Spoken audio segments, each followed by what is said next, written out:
This Brewers versus Cubs series is brought to you by Hupy and Abraham. Voted best, rated best. Hupy and Abraham. Tell them you mean business. Big crowd filing into Miller Park tonight on a beautiful Tuesday for baseball in June. It is the Cubs and the Brewers. Game 2 of this 3-game series. The red-hot Jason Hayward extending his hitting streak to 6 games. Last night had 3 key hits, including a double, drove in 3. Christian Yelich also with a 6-game hit streak.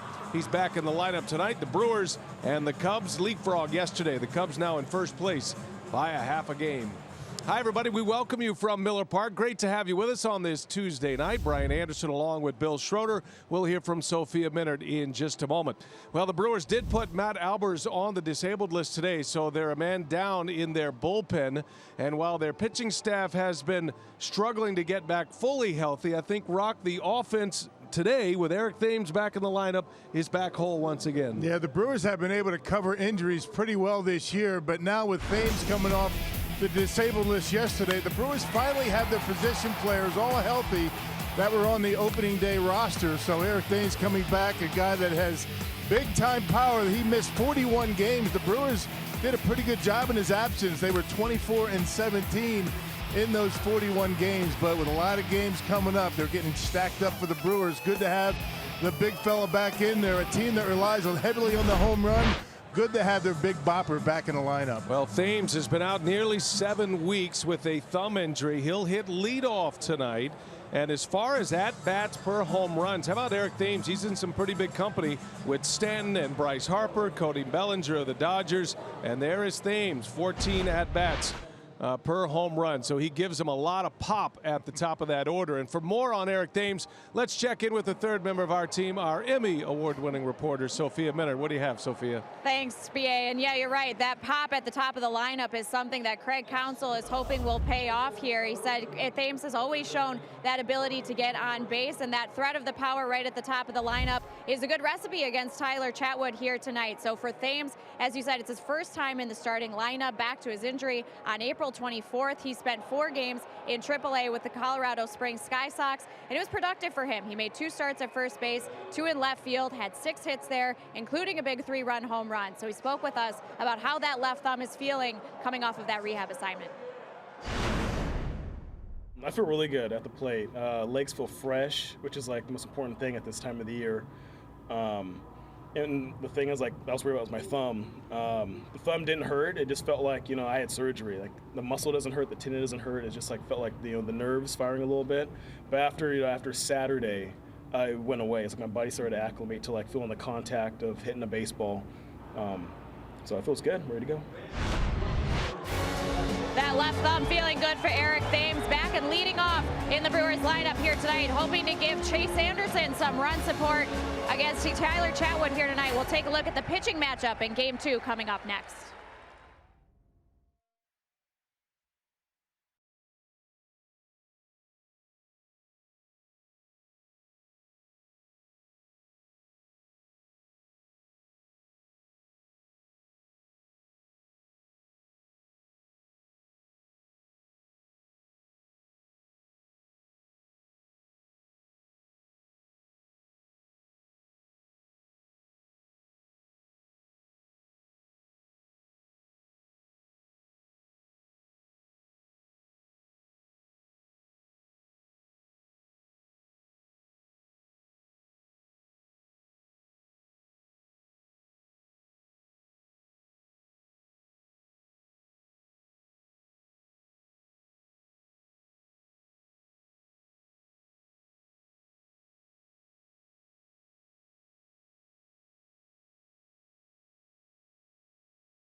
Has been effectively wild. That's a pretty good earned run average for the number of walks. And Chase Anderson on the mound trying to right the ship. Was off to a good start, then ran into some troubles. Now Chase Anderson makes a big start against the Cubs as the Brewers try to get even in this series. Game 2, Brewers Cubs. The I-94 rivalry coming your way next.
Best, rated best, Hupie and Abraham. Tell them you mean business. By Miller Lite, great taste and only 96 calories. And by Menards, save big money at Menards on all your home improvement needs. Making our way to first pitch here at Miller Park, Milwaukee. Big crowd on hand tonight to see Tyler Chatwood against Chase Anderson. Tyler Chatwood leading the National League in walks, but he has been effectively wild. That's a pretty good earned run average for the number of walks. And Chase Anderson on the mound trying to right the ship. Was off to a good start, then ran into some troubles. Now Chase Anderson makes a big start against the Cubs as the Brewers try to get even in this series. Game 2, Brewers-Cubs, the I-94 rivalry coming your way next.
Tonight against the Chicago Cubs, division rivals matching up once again. Beautiful night for baseball tonight. The roof is open, 73 degrees here in Milwaukee, Wisconsin. Brian Anderson with Bill Schroeder, Sophia Minard. Tonight's game produced by Brent Reland and directed by Renardo Lowe. Brewers are trying to get back to winning ways here. They've dropped the last 2 games. And of course, they have had their struggles with the Chicago Cubs. Brewers have lost 8 out of 9. You see the Cubs with a 9-2 record in their last 11. They are hot. They are in first place opening play tonight. Potawatomi batting order has Albert Almora Jr. leading off. Jason Hayward hits second, then Chris Bryant. In the middle goes Anthony Rizzo, Ben Zobrist, and Wilson Contreras. Javi Baez, Addison Russell, and Tyler Chadwood round out the starting 9. All position players are the same for the Cubs. And tonight, Rocket is Chase Anderson on the mound for Milwaukee. Yeah, making start number 10 career against the Cubs. He's 3-4. Earned run average pretty good, 3.33. He's 0-2 this year, but he's pitched very well. Both of his starts, the Brewers were shut out. He's given up 3 runs in 13 innings. His last time out at Cleveland suffered a loss. 4 1/3 innings, 3 runs. That pitch count's been getting away from Chase a bit as of late. These two teams, the two best records in the National League. The Cubs are 13 games over 500 with 38 wins. The Brewers have 1 more win than Chicago, 2 more losses as well. Brewers at 39-27. All the pieces in place. Almora digs in. Anderson deals his first pitch. It is in there for a strike, and away we go. Tomorrow is an afternoon game. The Brewers will take Thursday off, and then the Phillies come to town Friday, Saturday, and Sunday. It's a 6-game, 7-day homestand for Milwaukee. And the Brewers have played very well here in their home ballpark this year. So despite the loss last night in 11 innings, the Brewers are still 6 games over at Miller Park. They're 18-12. As Almora sends one down the right field line. Long run. Sliding catch by Santana. Heck of a play to get us started tonight. Yeah, good thing Domingo's playing deep out there in right field. Almora has been red hot. He's swinging about well and nearly was able to get a couple of an extra base hit here. A nice sliding catch by Santana. Good way to start the night for Milwaukee defensively. Well, we've seen some great defensive plays already in this series, a number of them yesterday. And Santana takes an extra base hit away from Almora. That would have been a fair ball. So it starts with a defensive gem here tonight. Now Jason Hayward. Last night the Cubs came out against Junior Guerra extremely aggressive at the plate, swinging often on first pitches and early in counts. We'll see if that holds true today with Anderson pitching. There's that changeup from Chase. It's been an issue for him getting that pitch over the plate and getting swings. And the first one tailing off the outside corner. And that's a pitch that he needs. He needs to be able to throw that, get some swings and misses down in the strike zone. And lately he has not been able to do it. Now the scouting report against the Cubs is to use the changeup. Our friends at Inside Edge tell us that the Cubs chase the changeup more than any other team in the major leagues, and that is Anderson's bread and butter. He needs that pitch. Has really not been able to corral his 4-pitch mix, as they call it, the 4 variety of pitches that Anderson normally has. Fastball, cutter. He's got the changeup and curveball.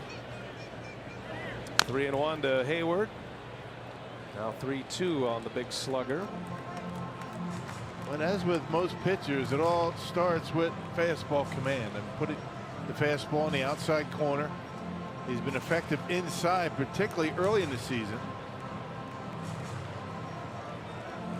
And the Brewers need a long start out of Chase Anderson tonight. Yeah, bullpen a little beat up after last night. Anderson misses with the change. Hayward doesn't bite. He's really seeing the ball well right now.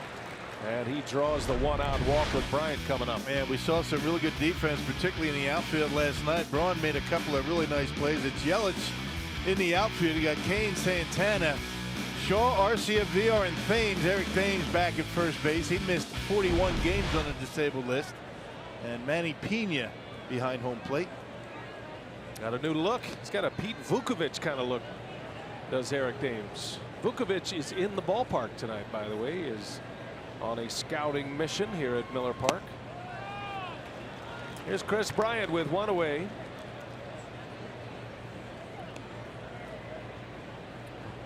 There's Vuki. Handsome as ever. Still got the tremendous beard, goatee, mustache combo, whatever he wants to go with. A lot of variety in that mix as Bryant fouls one away. It was a treat to hang out with Vuk. Had a chance to spend a lot of time with him before yesterday's game. He was in there talking to you today before the game. What does Vuk always tell me? I say, I haven't seen you in a while, Vuk. He says, I know, I got your schedule. Yeah, that's the way Vuk is. How about that? Tough on your confidence. Hayward looks like he wants to run. Anderson with a long pause. And Bryant lifts it high in the air. A pop-up just on the cut of the grass. That'll be Arcia to call off VR.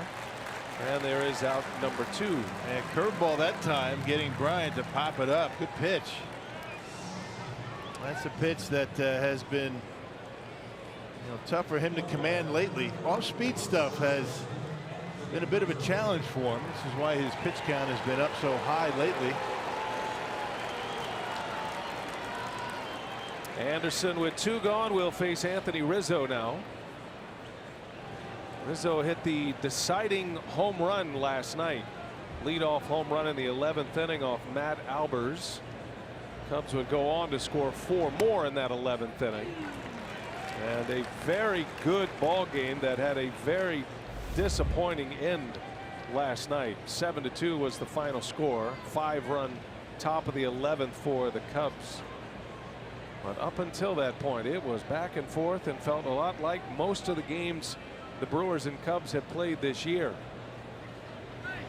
Man, basically comes down to making mistakes. Who makes the mistakes, who does not? Last night the Brewers made some mistakes and they paid for it.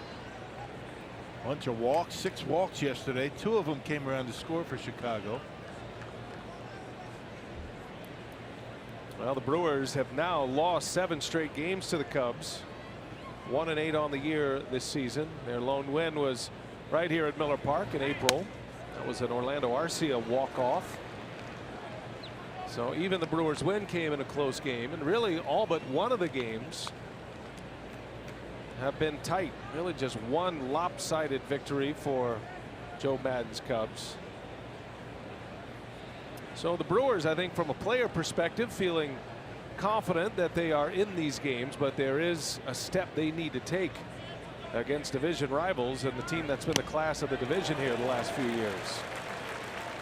And they'll have to take that step soon because there's so many games early in the schedule. And no consolation prizes in this game, just for being close. Got to figure out a way to get over the top against these guys. They played 9 games. There are 10 remaining in the season series and none in September. 2-2 the count to Rizzo.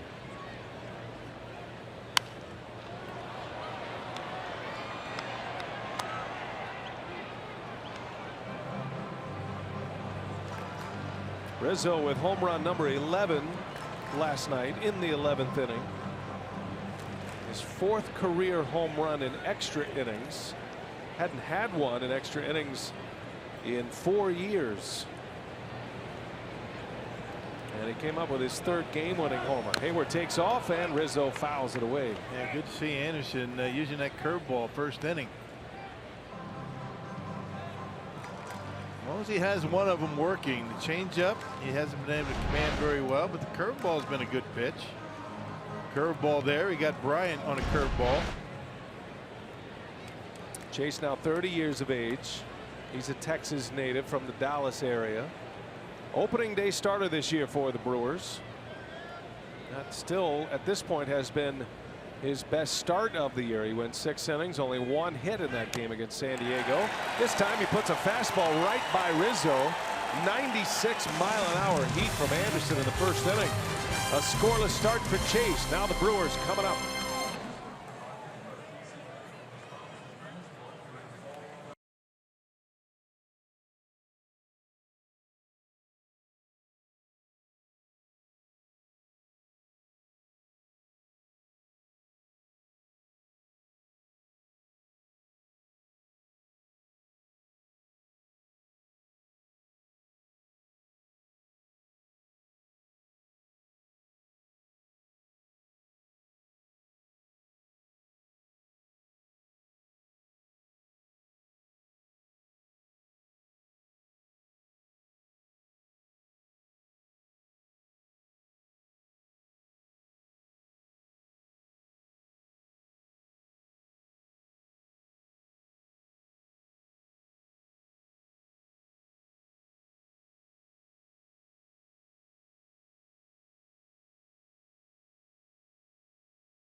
June 1st, $525,000 have been raised in the challenge, and you can make a pledge by going to homerunchallenge.org. Check that Brewers lineup turned in by Craig Counsell. Eric Thames getting a big hand as he strides to the plate. He'll lead off, then Yelich, followed by Kane, Shaw, Santana, and Villar in the middle, with Pena, Arcia, and Chase Anderson rounding out the Potawatomi starting 9 for the Brew Crew. And numbers for Tyler Chatwood: 386 earned run average. He's 3-4. His last win came a month ago, May 11th, against the White Sox. He's had 3 no decisions in a row. And some numbers to keep in mind: he's only allowed 3 home runs this year, so he does a good job of keeping the ball down. And he walks a ton, almost 9 per 9 innings. Leading Major League Baseball among qualified pitchers in walks this year. Has more walks than strikeouts, and he starts Thames 2-0. First at bat in the big leagues for Eric Thames since April 25th. Left thumb injury. UCL ligament in that thumb was torn. Had surgery, and then about a 7-week rehab process to get him back on the field here on June 12th. And he greets Chatwood with a line drive to center field. A base hit to start it. Thames fell down running out of the box. He was so excited to get on base. He'll settle for the single. Yeah, it's been a while for Thames. I mean, 41 games he missed. That's a 2-0 pitch. And Eric able to hit it hard into center field. That gets up and no problem getting to first base. And if you're patient with Chatwood, you're going to be getting ahead in the count. I mean, he has a difficult time working ahead. A lot of walks, not many hits, and hardly ever gives up a home run. Here's Christian Yelich now with Thames at first. Yelich has a nice little hit streak going, a modest streaks of 6 consecutive games. Yelich has 10 hits in his last 27 at bats. Had a hit last night. It was a double down the left field line. And he hits that sharply through for a base hit. Back-to-back singles, and the Brewers in business in this first inning. And let's check out our Pizza Ranch for the win. We talk about Chatwood, all the walks, 8.6 walks per 9 innings. You got to wait him out. I mean, even if he gets behind in the count, you're going to get a good pitch to hit. Run support's been an issue for Chase Anderson. The Brewers have scored only 4 runs in his 5 losses. In his 4 wins this year, 28 runs. And the big boy back, Eric Thames, his 41 games on the disabled list, but the team covered it pretty well. They were 24-17 with Thames on the shelf. Thames and Yelich with singles. Here comes Lorenzo Cain now. He hits third with Braun out of the lineup this evening. No Braun, no Jesus Aguilar in the starting lineup. Counsell has a 5-man bench with which to work tonight. He's playing with a 4-man starting rotation. The Brewers don't need a 5th starter until June 19th. So the bullpen is full. Starting rotation a man short. And a 5-man bench tonight. Cain takes a strike. 1 ball, 1 strike on Lorenzo. Cain's been the primary leadoff hitter for the Brewers. So the RBIs are low for him at 21, but he's had very few opportunities with runners on base and runners in scoring position. That happens to leadoff hitters, especially in National League lineups with pitchers basically hitting in front of you once you make the turn. And 5th time that Lorenzo has been in the number 3 spot in the batting order. When he does have runners in scoring position, he's handled the bat well. He's hitting .333. First and second, nobody out. Chatwood keeping Thames honest.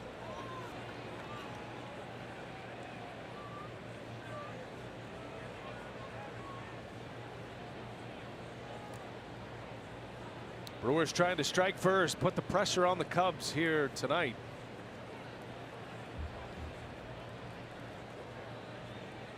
One and 2 on Cain, and he takes one down and away.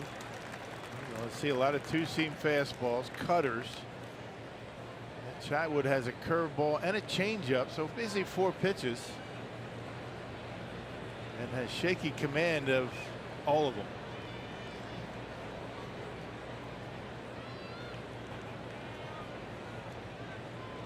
Two and two on Kane. Big chopper out to short. Russell to Baez. No chance at a double play, but it is the first out. Thames will advance to third base. A productive out for Kane.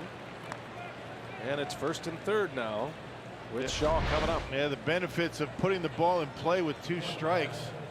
You see Kane shortening up, just trying to get a piece of it. And shortening up, he gets the ground ball and able to advance. Eric Thames over to third base, avoids the double play. Here's Travis Shaw back in the starting lineup tonight. Had a day off with the left-hander Quintana on the mound yesterday. Shaw was due a breather, even though it wasn't a full night off. It was just a night off from the starting lineup. Shaw actually got 2 at-bats last night. Had a line out. He was 0 for 2 in yesterday's game. Finished the game at third base. Travis comes in with 14 home runs. He is 4th in the National League. He's tied for 4th in that category. And Travis has played in all but 2 games this year, so he is in the lineup every day. And when he's not, he usually gets in there somehow. Shaw, one of 3 players in the NL with 14 home runs. Javi Baez is one of those players. Bryce Harper leads the league coming into play today with 19. As Chatwood misses, 3-0 now on Travis Shaw.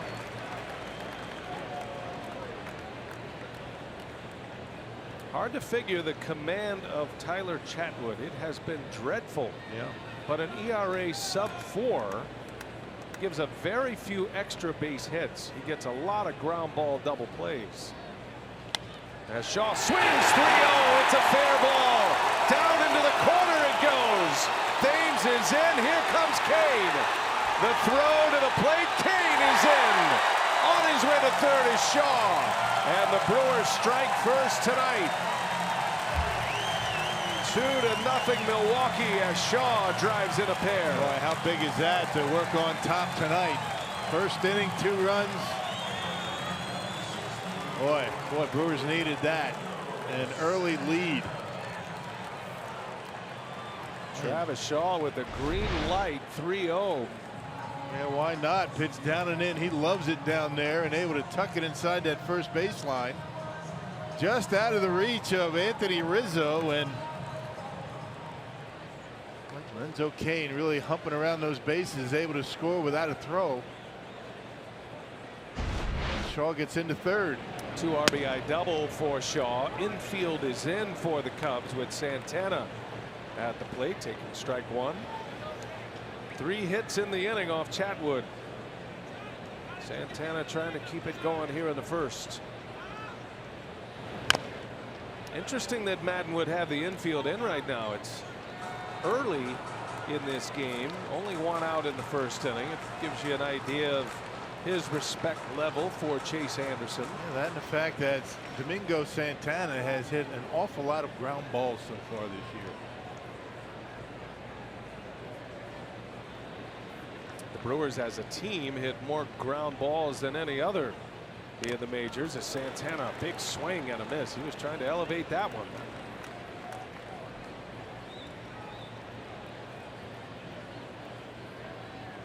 Santana comes in batting .254, just the 3 homers. 2 of those against the Arizona Diamondbacks in a 1-week span. Remember, he hit 30 last year. Brewers are trying to get him going. And a swing and a miss. Down he goes. That's a big out for Chatwood. Brewers unable to cash in with a runner at third and 1 out. So now 2 men are gone. And the first strikeout for Tyler Chatwood. And it took a little off, you know, 2-seamer. There it is. You see it coming down and in on Santana. Swings right over the top of it.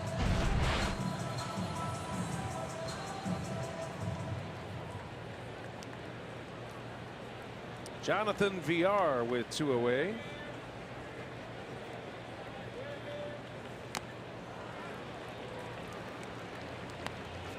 Jonathan homered last night, gave the Brewers the lead temporarily. That was a 5th inning home run for VR, and it was a blast. He hit that home run right-handed last night. Launched it into deep left center over 400 feet. And Brewers able to finally scratch out some runs off of Jose Quintana last night. A couple of solo shots. Eric Kratz and VR with the homers. VR has 3 home runs from each side of the plate. 6 total, 21 RBIs, and a swing and a miss. 1 and 2 now. Those are the splits for VR. Got the start against the left-hander yesterday, and he's back in there tonight against the right-hander Chatwood.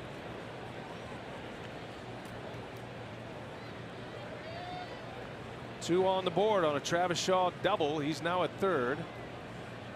And VR grounds one foul. Staying alive with 2 strikes. Home run last night.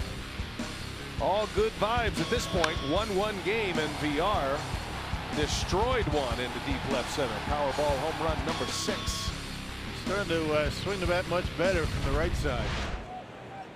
Hits are starting to come for Jonathan VR.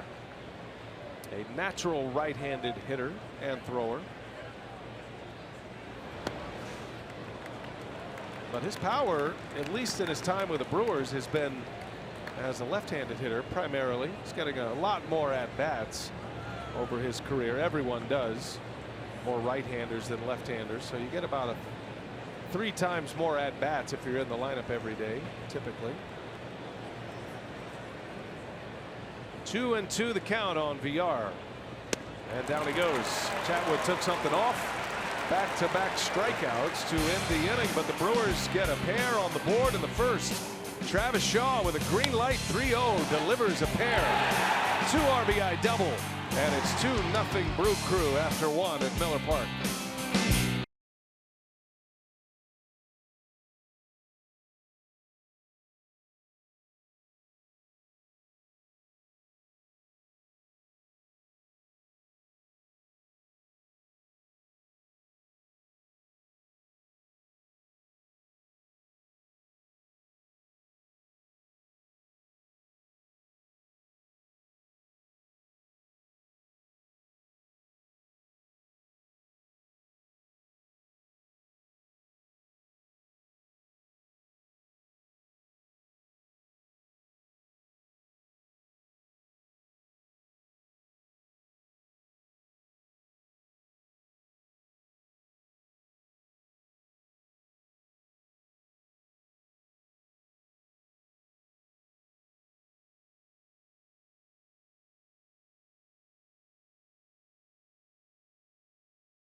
Go to the second inning.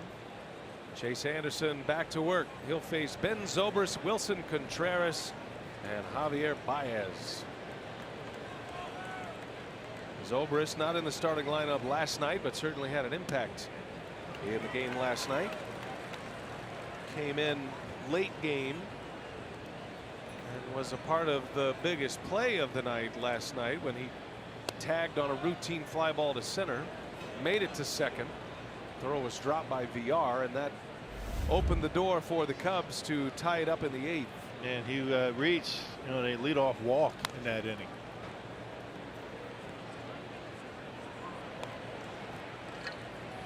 Zobrist was 1 for 2 last night. Had an RBI, 3 plate appearances, despite not getting the start in last night's game. Anderson's got him in the hole 1-2. Has a strikeout already.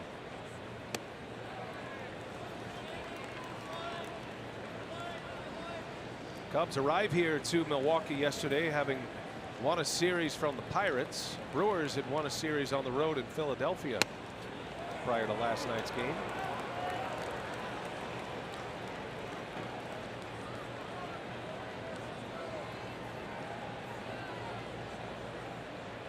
Full count to Zobrist. See what Anderson has in mind. And he missed. Ball 4. It's the second walk. Zobrist is on to lead off this second. Brewers have some injury news today. Matt Albers placed on the disabled list. For more on that, let's check in with Sophia. Thanks, Bia. Yeah, it's right shoulder soreness for Matt Albers, according to Craig Counsell. So they've called up Jorge Lopez for his 4th stint with the team. And for Albers, he's given up runs in 3 of his last 4 outings, including 5 runs last night. So he reported the soreness after the game. Craig Counsell saying it had been there for a little while, had been bugging him. So they're hopeful that he can just be shut down and be on the shorter end of the time on the disabled list. He was scheduled to see the team physician, Dr. William Rosh, and get the full diagnostic. So we'll get an update more in terms of the timeline. But Jorge Lopez is here. He flew in this morning from Sacramento. Yeah, velocity down. He gave up the home run to Rizzo on a fastball that was 88 miles an hour. He's normally around 93. And location getting a lot of the plate, so maybe a shutdown is exactly what he needs at this point. No telling how long that's going to last. Contreras fouls it away, evens it count at 1-1. But Jorge Lopez is a guy that can give you some length. I mean, he's a guy that can give you some, you know, he can give you 2, 3, 4 innings if necessary. Going through the scouting reports as we speak out in the bullpen. Good to see Jorge Lopez back in the big leagues. Jorge is the 8th reliever that Counsell has, so Albers on the disabled list. Lopez still gives Counsell a full complement down there, and he's probably going to need a good portion of that. You hope Anderson can go deep into this game, but the fact that Josh Hader went multiple innings last night, Corey Knebel went multiple innings last night. Hader went an inning and 2/3. Knebel went an inning and a 1/3, and they were high stress innings at that. Yeah, Jeremy Jeffress threw an inning. We can probably get an inning out of Jeremy today. Other than the obvious, you know, hits, runs, the most important stat tonight for Chase Sanders is going to be pitch count. He's got to manage that well, get deep into the game tonight. Well, it helps when your offense gives you a 2-spot early. Anderson pitching from ahead at this point as he misses inside to Contreras. 2-2 on the Cubs catcher. He's a good hitting catcher as well. He is trending as an all-star catcher these days. Contreras hitting .275 with 4 homers. He's driven in 22. OPS of .813. Those are good numbers for a backstop. Big chopper on the ground. Shaw will try to barehand it. He wasn't going to get Contreras anyway. Might have been better served to let that bounce one more time and see if it would have gone foul. Yeah, that was really his only chance. He had no chance to get him at first base. Contreras runs extremely well. Yeah, good pitch, but Contreras able to get a bat on it. I think Travis was thinking about it, but I think he realized that that was not going to go foul. Actually, when it bounced the second time, it actually kicked more into fair territory. Yeah, that was a good angle there. Gives you the read that Shaw is looking at as well. Looked like there was no chance. So Contreras is aboard. And the Cubs come back quickly after the Brewers score 2 in the first, and they put up a threat here in the second. Javi Baez now with 2 on, nobody out.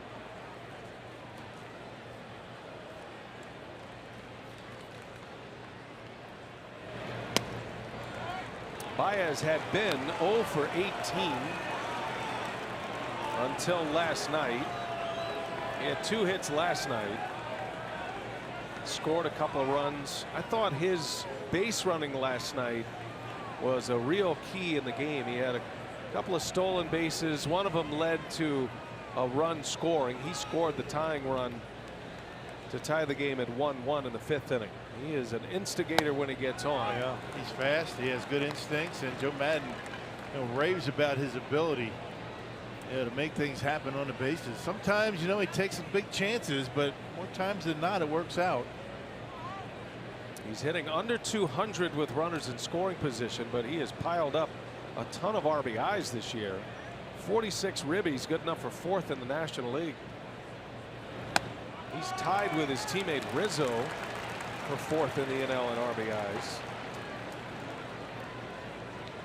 A dangerous bat, but he does strike out a lot, and Anderson could use a punch out here. And Brewers effective on him last night with fastballs up in the strike zone. Baez struck out twice yesterday. Those are the look at the Cubs run producers. 2 on, nobody out. And Baez lashes one foul down the right field line. 2-2 now.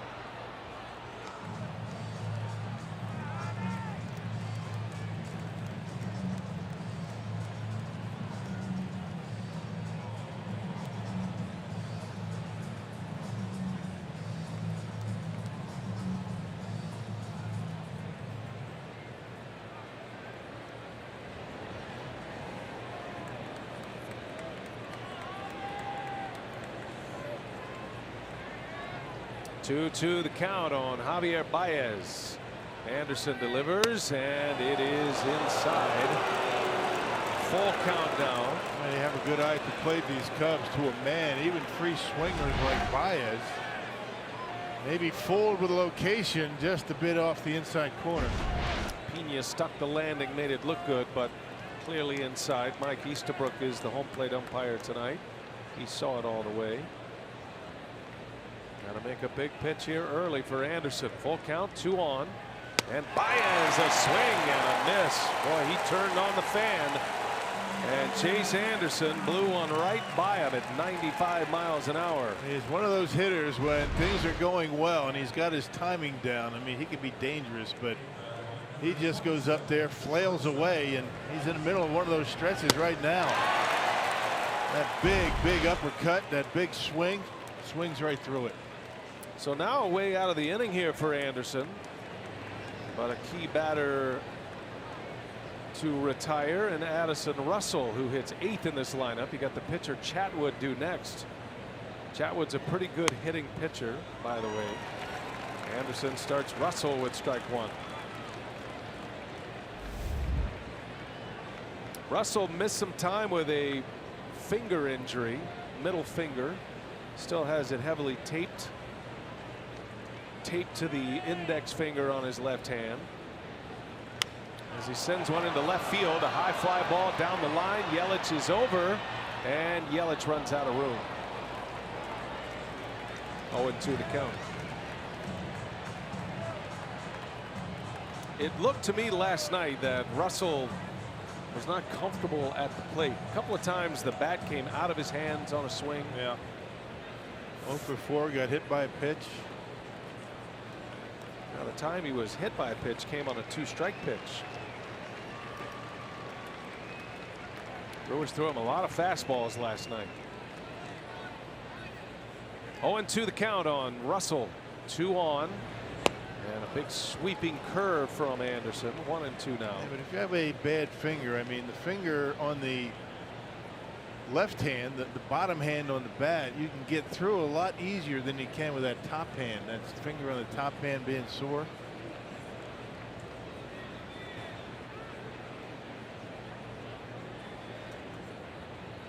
Here's a 1-2. Came back to the fastball. I'm guessing anything off the end of the bat or any jam shot is just going to rattle that injured finger. Cubs gave him about a week, 6 days.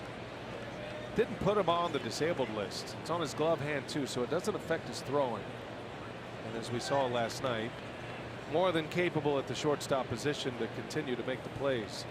So he's valuable to them even if he's not hitting. Here's a little soft liner caught by Arcia. Going to turn into a double play, and the inning is over. Chase Anderson gets out of the Mets. Zobrist with a base running blunder.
T-Mobile will donate $1 to support veterans.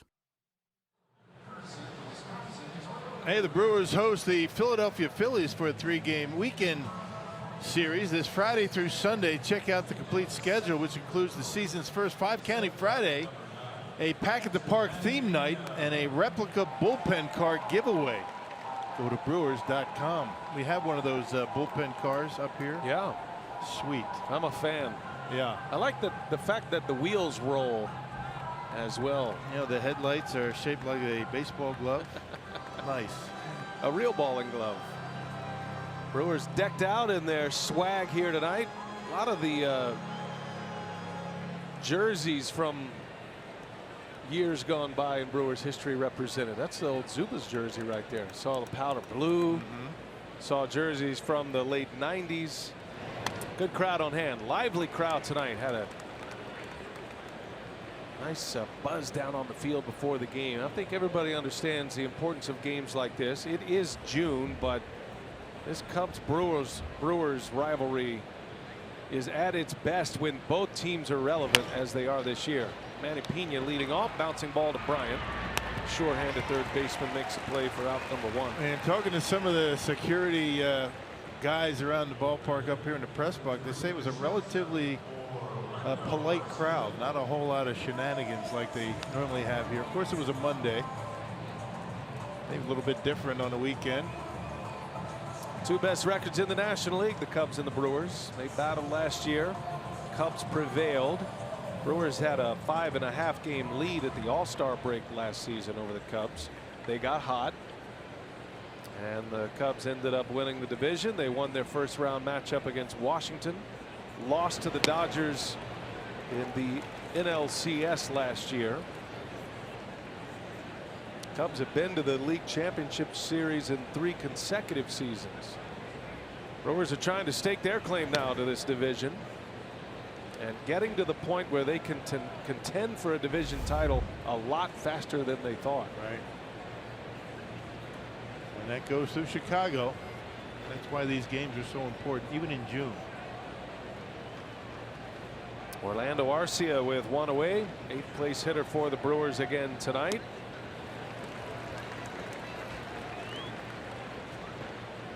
When you watch Arcia, try to watch his mechanics during the swing. He's trying to quiet everything down, and specifically his head. A lot of head movement, which is giving him a tough time seeing pitches. So you could see right there as he tracks that pitch in, he's trying to keep that head still while still being able to coil and do all the things you need to do to put some force on a ball. Yeah, you can have some movement with the legs, you can have movement with the arms, but that head, you can see the head's going forward. That's the problem right there. That's what Darnell Coles is trying to get him to eliminate. Just stand up, get that leg kick and keep the head still and not drift forward. It makes it very difficult to see balls and strikes. Pitch identification is very difficult when you're moving your head like that. Arcia is still such a young player. His defensive game is up there among the elites, but he's only 23. He'll turn 24 later this summer in August. He was in the big leagues at 21. So he's got a long career ahead of him.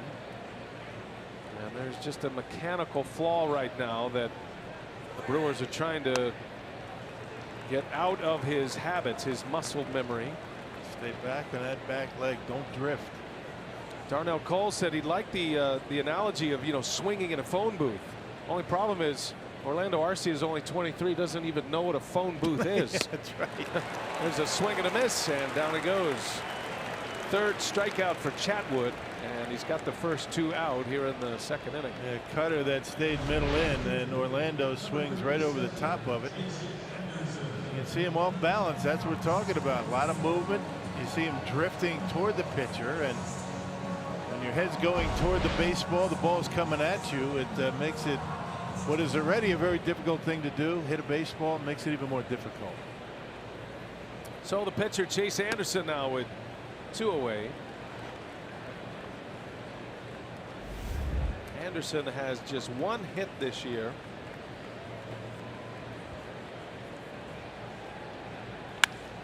Back up the middle, make it 2 now. Chase Anderson extends the inning. Clean single up the middle. The Brewers will turn the lineup over as Anderson with a single to center field. Yep, anybody with the bat in their hand can be dangerous, and Anderson able to roll one back through the middle. Cut fastball that stayed out over the plate, up. Almost doing a pitcher a favor, taking a little off and leaving it down the middle. Every day the pitchers, the starting pitchers, take batting practice prior to the rest of the team taking batting practice.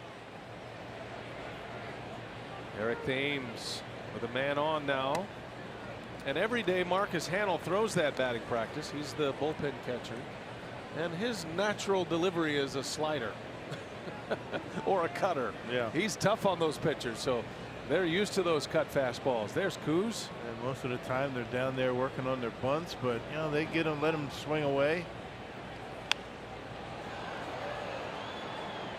On the road they do that in the cage while the rest of the team is on the field taking batting practice. So starters, long relievers, guys in the bullpen that you think might be in there for a couple of innings that might get in that bat.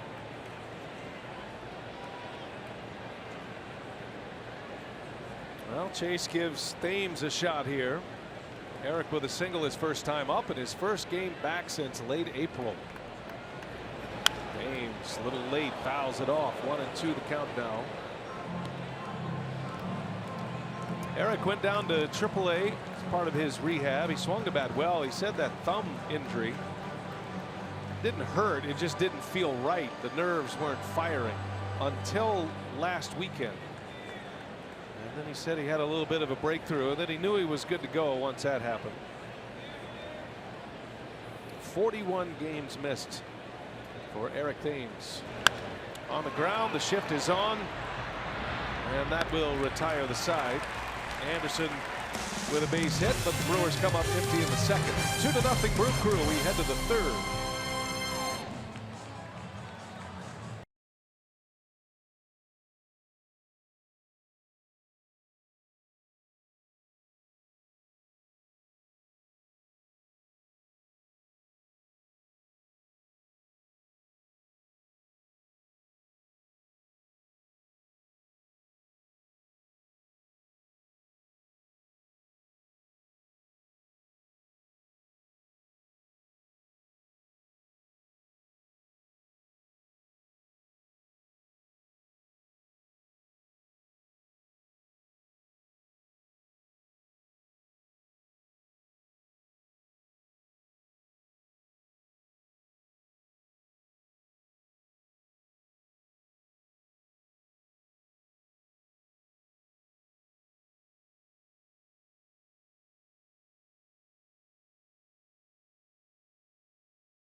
Wisconsin is brought to you by the Wisconsin Lottery, reminding you to please play responsibly. By Ascension, coming together to give healthcare a better name. We are Ascension. And by Wisconsin Dells, the water park capital of the world. Well, they got to get some Brewers into the All-Star game, and the 2018 MLB All-Star games in Washington this year. So head to Brewers.com/vote and cast a ballot filled with Brewers to ensure the crew is well represented at the Midsummer Classic this year in Washington, D.C. Fans get to vote for the position players. The Brewers certainly have a couple of pitchers that could be trending that way. All-Star balloting, the first results released yesterday in the National League.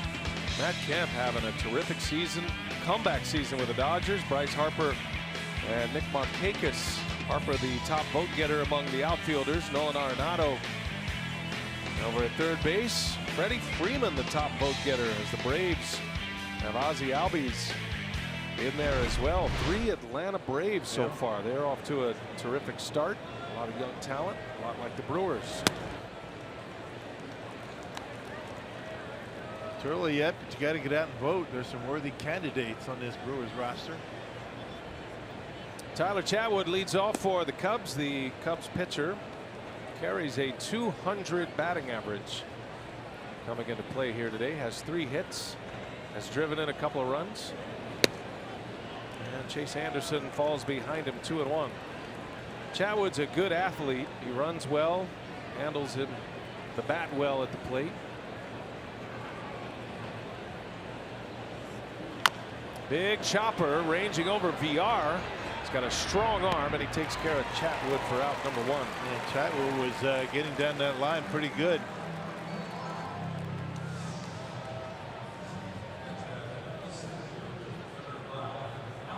One gone, back to the top of the order now, second time around. Here comes Albert Almora Jr. 7th best batting average in the National League opening play today. Almora. He's a plus defender in center field as well, hitting .323 on the season. Chase starts him with a breaking ball. Yep, tied the game with a 1-out or a 2-out single in the 5th. Almora had 3 hits yesterday, 3 for 6. Drove in 2. Another spinner is in there for a strike. Man, gotta like that strike zone if you're Chase Anderson.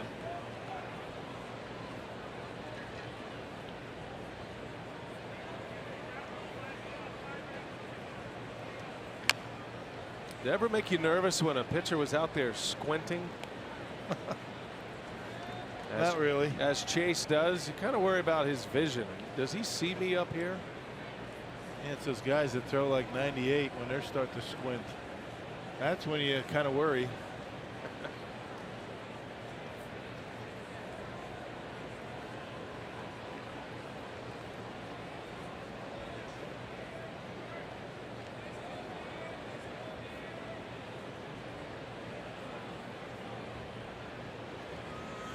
Shaken off a few times. He's got the one he wants now. Yeah, he was shaking off signs when Almora wasn't even in the box. Almora was out of the batter's box. Manny kept throwing down signs. Guys will shake off just because. Not because they don't necessarily like the pitch that's called, but in the fastball count, you see a guy shake off. He likes this one quickly. Back to the fastball. Tugs it. And it's 2-2. Well, the day for the catcher and the pitcher, the battery starts early, doesn't it? Going through the scouting reports of the opponent. Yep, for the Brewers, catchers will hit the first group, and once they're done with their batting practice, they go into the conference room in the clubhouse. They'll get together with Derek Johnson and the pitcher. Little flare pop up. Thames on the run. VR's over there, and that'll end up in the seats. And the book work begins after they take batting practice.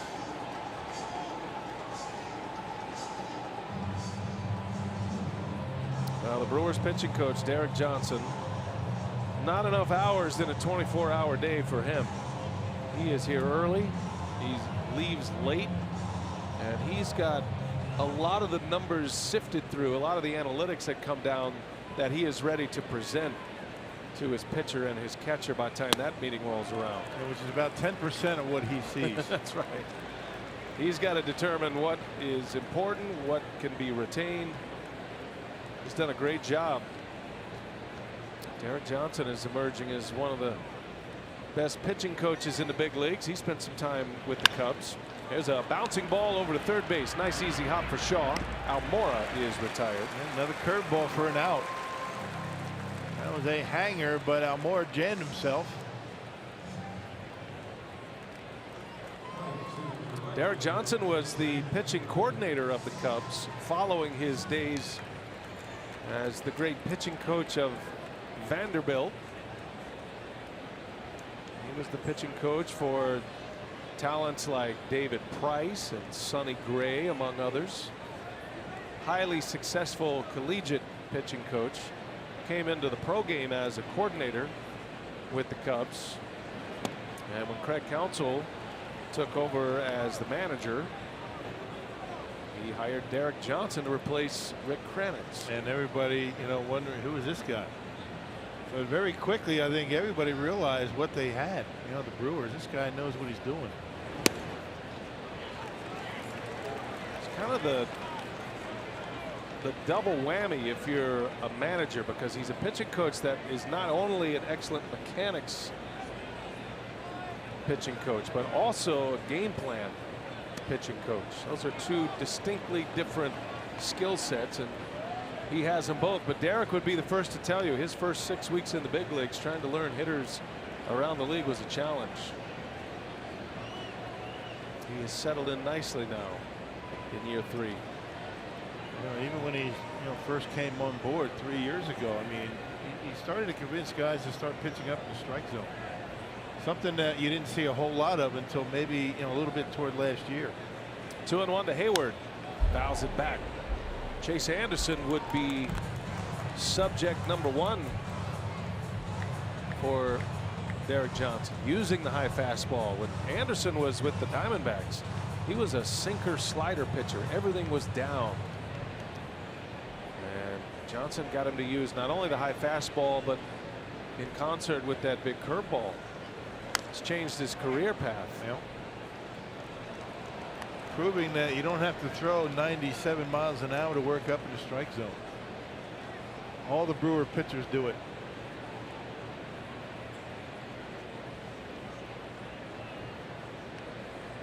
Two-two. He's got a tough hitter at the plate and a hot hitter right now. Hayward jammed him. Little pop-up. Arcia will make the call.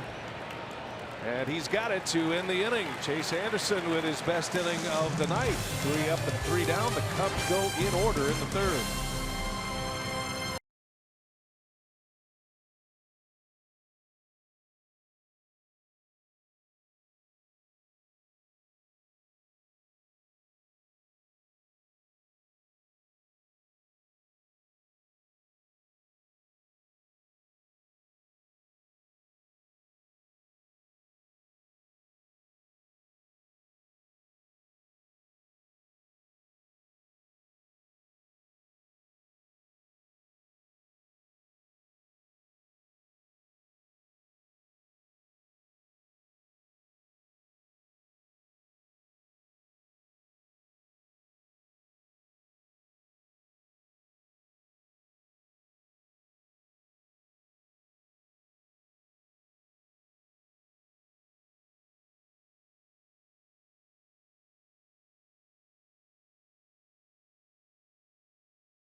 with 83 home runs this season. Dodgers have 82, which is impressive considering the ballpark in which they play, big pitcher's park. And the Cardinals hitting home runs once again with 80. Brewers, Dodgers, Cardinals, Rockies, Nationals. The top 5 in team home runs this season. Yeah, the Cubs with only 67 home runs so far. That's a low number, especially considering Rizzo and Bryant. Bryant only has 8 home runs this year. Matter of fact, he's in one of the longest droughts he's ever had as a baseball player. The longest drought is a big leaguer for sure between home runs. 115 plate appearances without a homer. Christian Yelich leads off for Milwaukee in the 3rd. Extended his hitting streak to 7 in a row with a single in the 1st. I think a little bit of the lack of home run production from the Cubs has a lot to do with the weather early in the year at Wrigley. A lot of rain, a lot of cold, a lot of wind.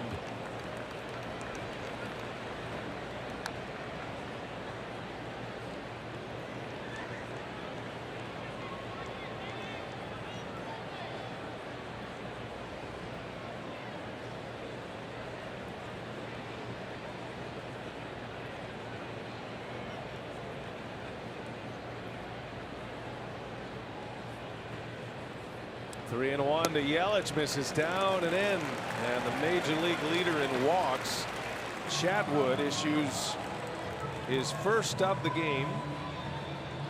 And missing badly on that pitch. That'll bring up Lorenzo Cain with another runner on base. Lorenzo with a 6-game hitting streak, matching the number on his jersey. He's got 5 multi-hit games over the last 6. We call that a hard streak.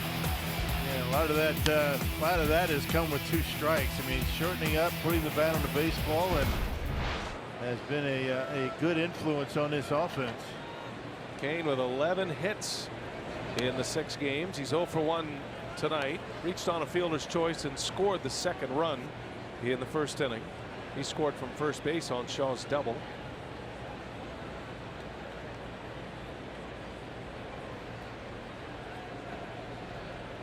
Looks right at home in a Brewers uniform. Came up in the Brewers system. Traded in the Zach Greinke deal to Kansas City. Became a star with the Kansas City Royals. Twice in the World Series. They won the World Series once. He was an ALCS MVP.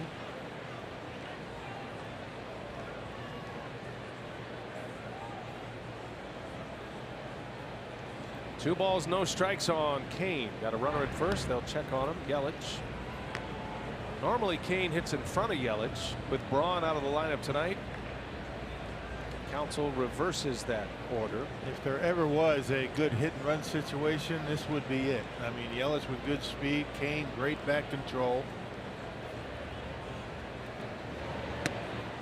You don't see many of those anymore. That's trending towards extinct, like the bunt. You saw one in Philly. The Phillies pulled one off. But yeah, I mean, count on one hand the ones you see during the season. A lot of room between first and second. 2 balls and a strike. They'll check on Yelich again. Yelich doesn't run often, but when he does, he's been successful a lot. He's only been caught once, actually. 7 out of 8 stolen base attempts. Only goes when the situation calls for it and when he gets a jump. 2 balls, 1 strike. And you know, Chadwood's thinking about a double play here. He gets a ton of them. It's one of the reasons he's been able to survive despite leading the league in walks. Sinker ball pitcher, everything going down, even a slider has that action, and he does get a lot of balls on the ground.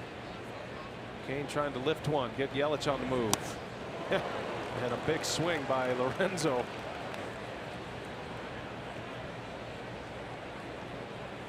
Getting his money's worth. Now that's a lift swing if there ever was one. Yeah, that back legger, you see him do that a lot when he has the count in his favor. Kane's a good 2-strike hitter.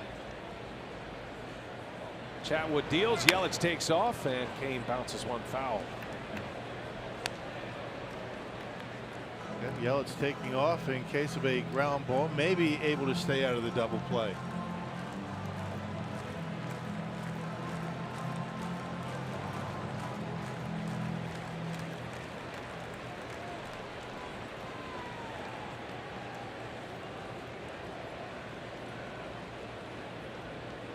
Ready for another 3-2. Yelich is back. The throw gets away. Chatwood throws it off the retaining wall. Good hustle by Baez to track that one down. Otherwise, Yelich is going to be at third base. Yeah, I thought for a minute that he might try it, but Baez got there quickly, and he's got a terrific throwing arm. So no chance and no sense in risking getting thrown out at third base with nobody out. And right about there, I figured maybe, but I think Yelich realizing who was the guy with the baseball, great throwing arm, stays right there. So you got to give Baez a lot of credit too. He's fully engaged. He ran a long way to run that one down. So Yelich ends up at second. The 3-2 fouled off.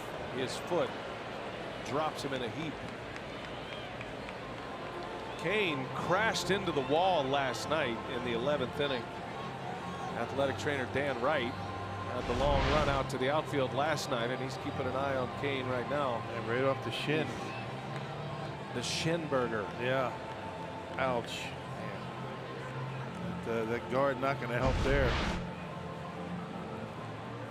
Kane wearing the knee pads tonight.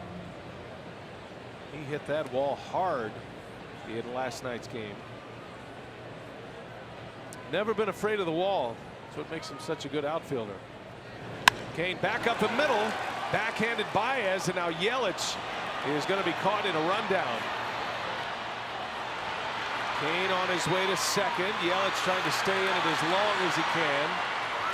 And now Yelich is safe. Smart. And now Kane is going to be safe at first. Wow. What a heads-up play by Lorenzo Kane. Unbelievable. I mean, you talk about thinking that one through.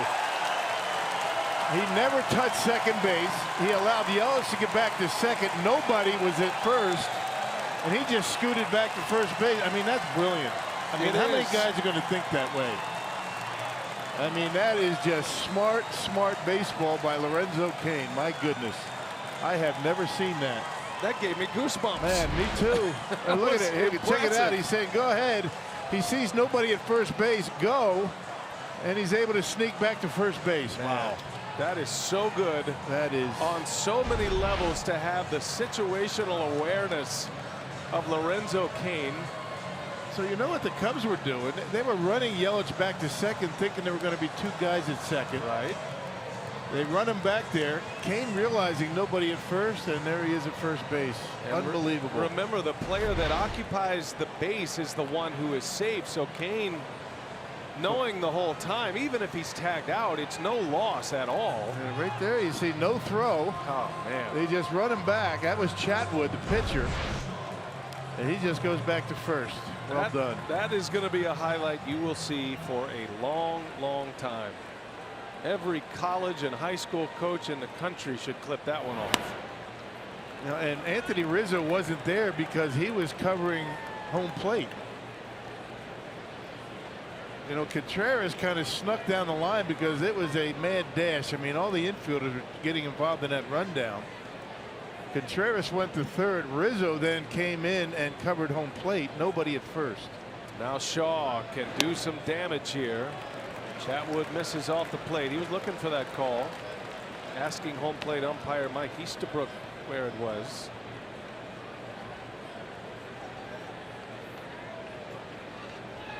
That's amazing by Lorenzo Kane. Wow. 2-0 the count on Shaw. He drove in two with a double his first time up. He swung at a 3-0 pitch his first time up for that 2 RBI double.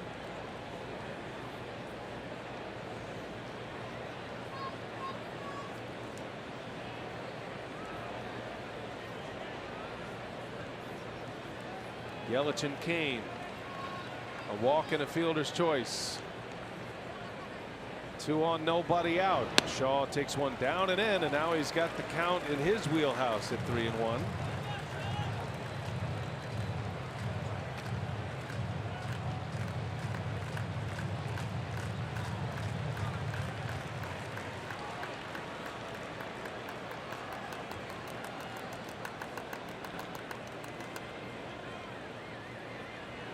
Shaw lines one right field. That's down fair. To the wall it goes.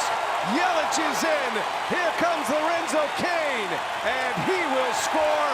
And Travis Shaw strikes again. The base running by Cain sets up Shaw to drive in 2 more. Yeah, have a night, Travis Shaw. Back-to-back doubles. 4 RBIs.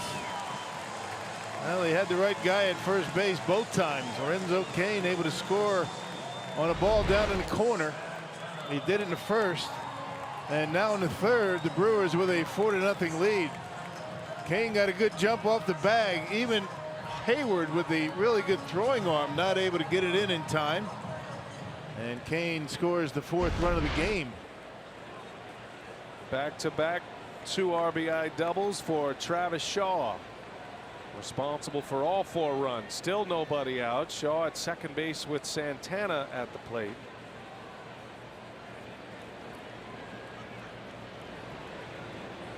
Still marveling at that play by Lorenzo Cain. I mean, you know, Yeah. we watch a lot of games, and I have no problem owning up to the baseball nerddom, but that was so cool. Again, I've never seen it. Well, you got to think things through. I mean, in order to make a play like that, he is a thinking man's player. Never gives up on a play, is always looking for a way to get out of a bad spot, and he certainly was able to come up with one right there. And it sets up Shaw's 2 RBI double. Now the Brewers hungry for more.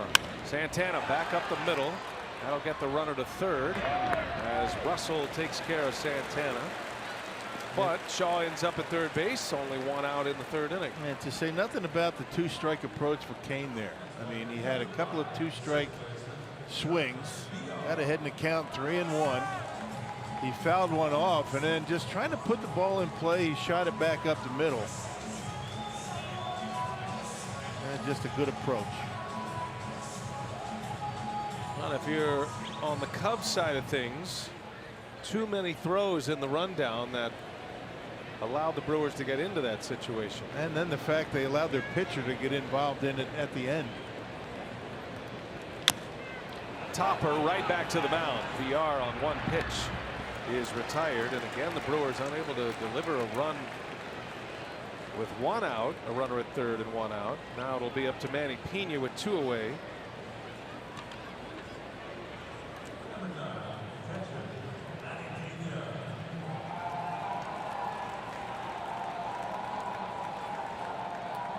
So the Brewer catcher up here with 2 gone.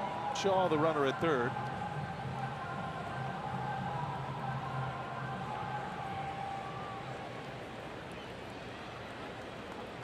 Manny's driven in 12 this year.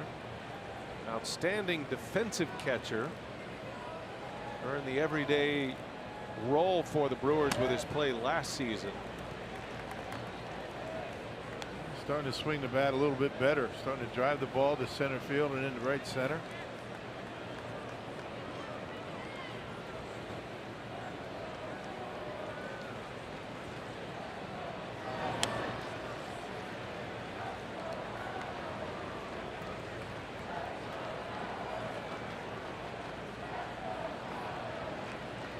Pena spent some time on the disabled list in April, had a calf strain.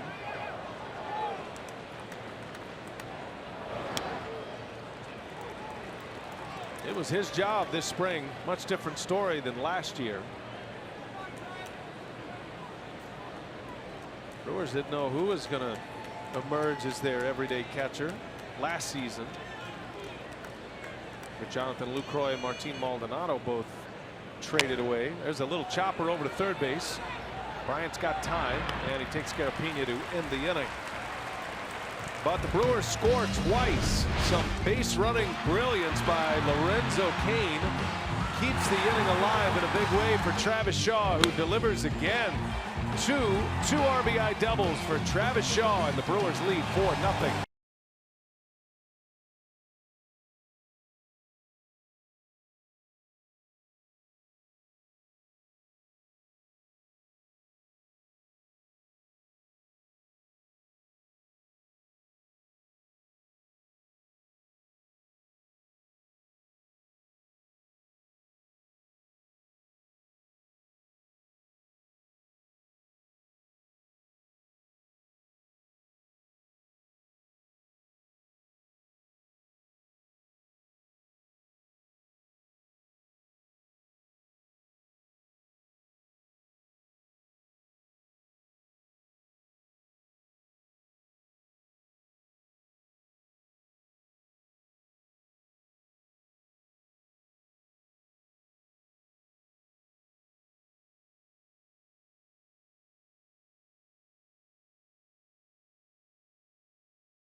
Rivalry, because earlier today at Hellfair Field, the first ever Brewers and Cubs Wives softball challenge, and it was a big day for the Brewers Wives at the plate. They took home a 10-3 victory, and it was a great crowd on hand, more than 250 people on hand to see the game, and it was a lot of fun. The Brewers players and coaches there to support the Wives. Hernan Perez and Brent Suter were base coaches.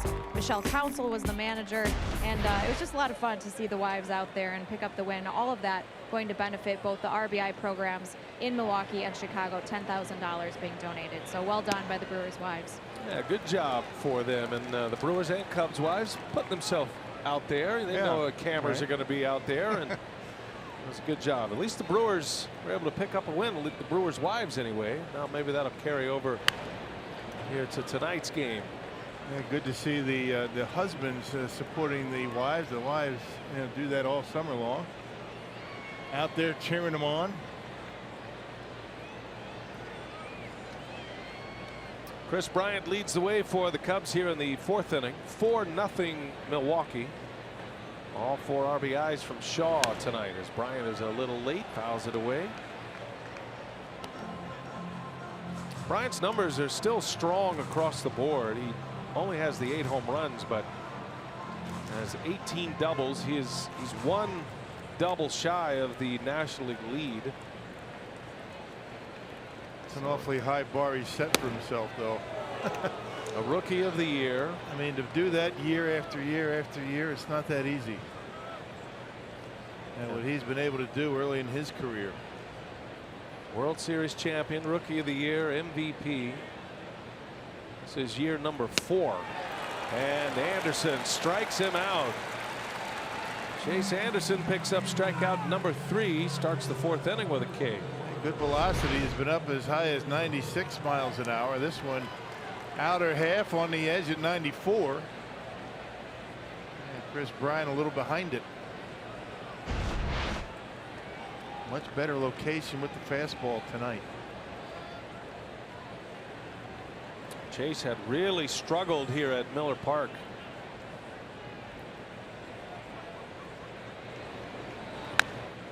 Bouncing ball by Rizzo, backhanded. Shaw in time for out number 2. Tough hop. Travis Shaw made it look easy. Well, you gotta love those 1-pitch outs. And the shift on. Shaw's the only man on that side of the field.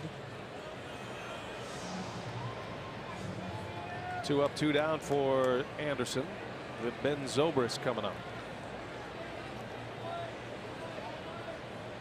So Chase Anderson with a home ERA of 6.23.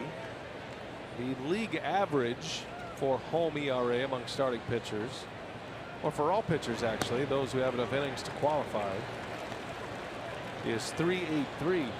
Typically better in your home ballpark, but for whatever reason, Chase Anderson has had his troubles here at Miller Park. Yeah, this year, but not in the past. Now, overall, he's 14-8 here at Miller Park. 393 earned run average. And last year, his ERA at Miller Park was 2.51. So Anderson is hoping it all will get settled as the season continues, and he's pitching like his old self right now. He got off to a great start this year. First 6 games were quality. His earned run average in the first month of games, that includes his first start, which was opening day March 29th, but essentially his first month through April, 2.86 ERA through his first 6 starts. Here's a 1-2 to Zobrist. 2-2 now. It's that changeup that he's having a difficult time with again. It's been the fastball curveball combination that's been able to get him outs, but that changeup, he's still searching for it.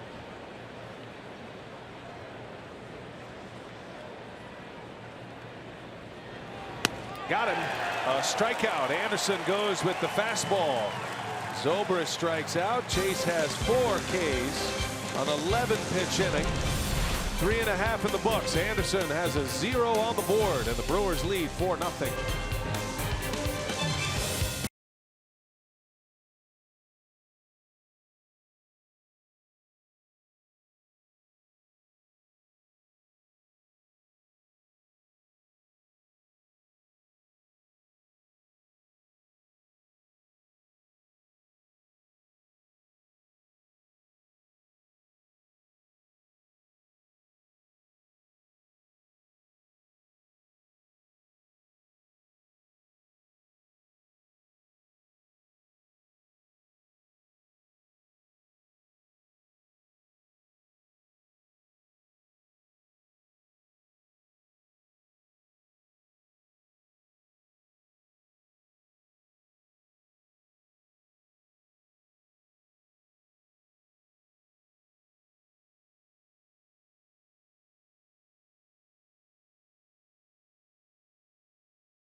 Six innings, gave up just 3 runs and 4 hits with a walk and 8 strikeouts for the Biloxi Shuckers. Moves to 4-3 on the season, a 3.88 earned run average. Better yet, collected his first career hit, and it was a grand slam in the 5th inning. So what a way to make your introduction at the plate. Cody Madero's putting together a really good season in Double-A. I like those uniforms as well. Had the G.I. Joe look down there. Cody Madero's pitcher goes bridge, a grand slam for his first professional hit. Nice. A lot of good things happening down in the minor leagues, right? Wow. Guys putting together some nice seasons.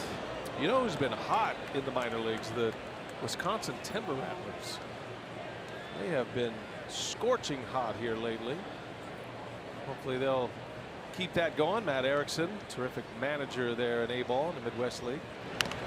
Arcia leading the way here for the Brewers in the bottom of the 4th. A former Timber Rattler. That's good baseball. If you have a chance, you love the game, you want to go see Brewers minor leaguers.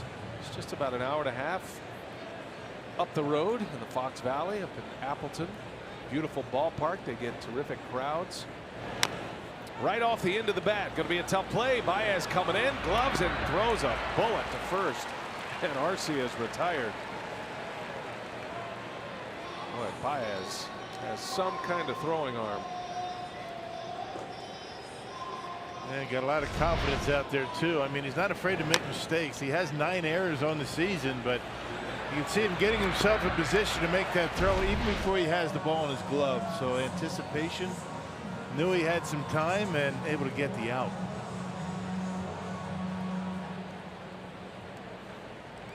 A shortstop by trade playing second base.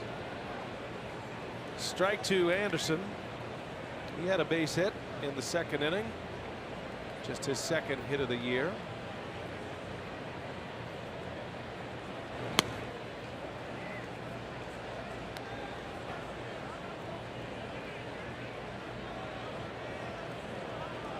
Chase is pitching well. He's only given up 1 hit. 4 scoreless innings. Only hit he's allowed was an infield hit by Wilson Contreras. That was that little chopper over to third base.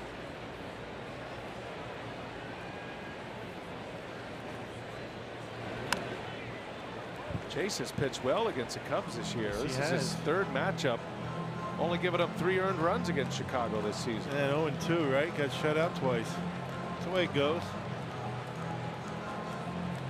Lost a 1-0 game in late April. Lost a 3-0 game in early April here at Miller Park.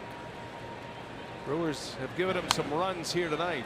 4 of them courtesy of 2 Travis Shaw 2 RBI doubles. And when you look at the 5 losses that Chase has this year, the Brewers have scored a combined 4 runs. In his 4 wins, 28 runs. Shut out 3 times. There's a strike called. Big bender, and Anderson is gone. Out number 2. Strikeout number 4 for Chatwood. Hey, a reminder that the 2018 FIFA World Cup coming to Fox and FS1. Every match will be live and over 300 hours of coverage. The world's biggest sporting event just 2 days away. It's only on Fox and FS1.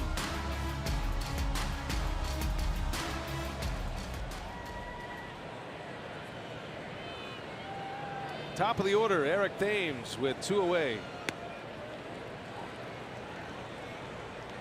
First at bat back in the big leagues since April 25th. Thames had a single back up the middle.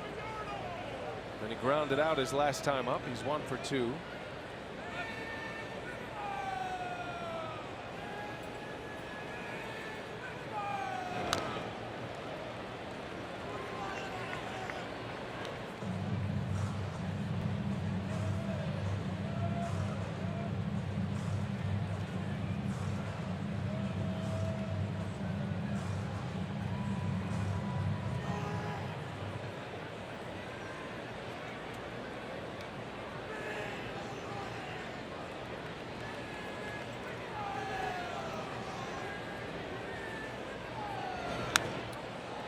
Count will stay at 0-2.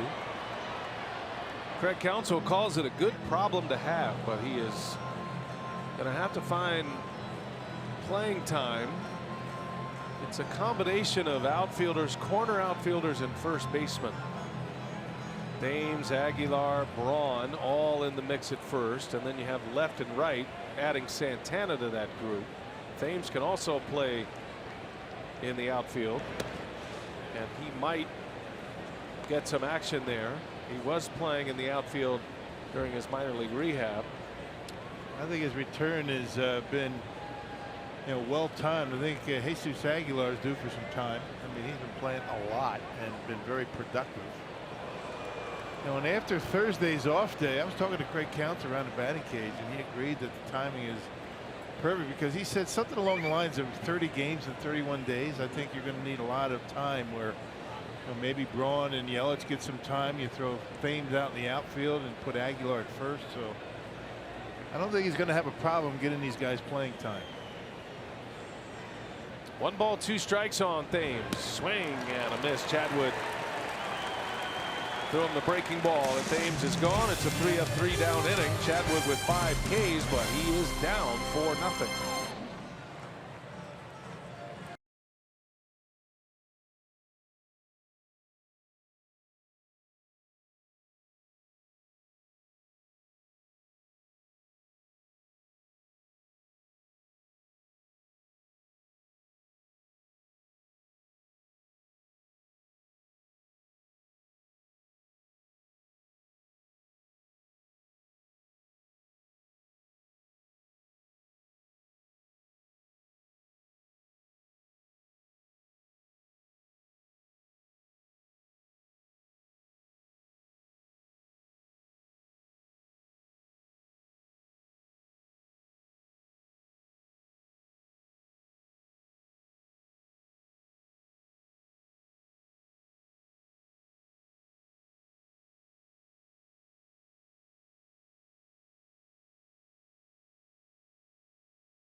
And the Cardinals out at Busch Stadium, and Eric Hosmer got things going for the Padres.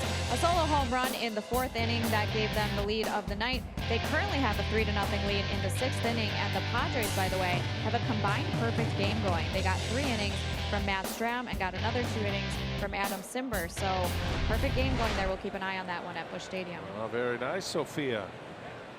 That'll get our attention. We'll be watching that one on the MLB app. Padres with that 3-run 4th inning. Game is in St. Louis. Cardinals won last night.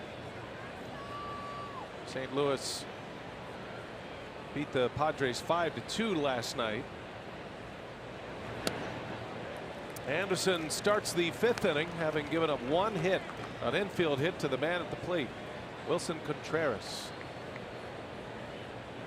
Little slow roller down the third base line. Shaw had no play on the speedy Contreras. You might remember Contreras when he came up, they were trying to get his bat in the lineup. He played a lot of left field in the David Ross era, Miguel Montero era. He's emerged as a top line catcher for the Cubs. He had a home run robbed last night. Ryan Braun took one back. Contreras, when it left the bat, he thought he had hit one way out. He stood there and admired it, and Braun scaled the wall and a snatch him back on Wilson Contreras. And then Ryan Braun admired it. That's right. Didn't show it right away, did he? He did not. And then I like the scene. To Contreras' credit, too, he tipped his hat to Ryan Braun. Said, "Yeah, all right, nice. Touche, my friend." Yeah. Heck of a play by Braun, who had 2 terrific plays last night. Contreras in the air to right center. That ball is hit pretty well, but back is Santana with room On the handle. out number 1. Another fastball, and he's had a real good one today. I mean, he's thrown some cutters, some 2-seamers, but he's been able to catch the corners on occasion, and I think that Mike Estabrook has been given a little bit off the edges. You know, he's been up to 96 miles an hour. You can see the way he's been able to keep that baseball pretty much out of the middle of the plate. That's always a dangerous zone, getting Ben Zobrist on the 2-seamer right there. Stellar line tonight for Chase Anderson. The 2 walks to Hayward and Zobrist. Chase with 4 strikeouts, including a strikeout of Javier Baez back in the 2nd inning.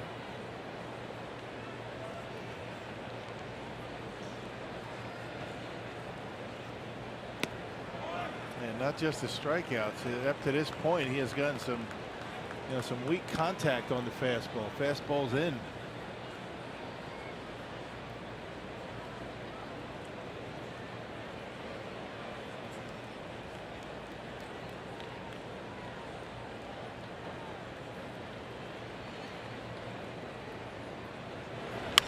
Baez, big swing at a 2-0 curveball. 2-1 now. Do not pass go. Do not collect $100. You know what's interesting about his swing? Okay, this is the toned down version of the Baez swing. Remember when he first came up? I do. And he swung even harder. He actually got sent back to the minor leagues.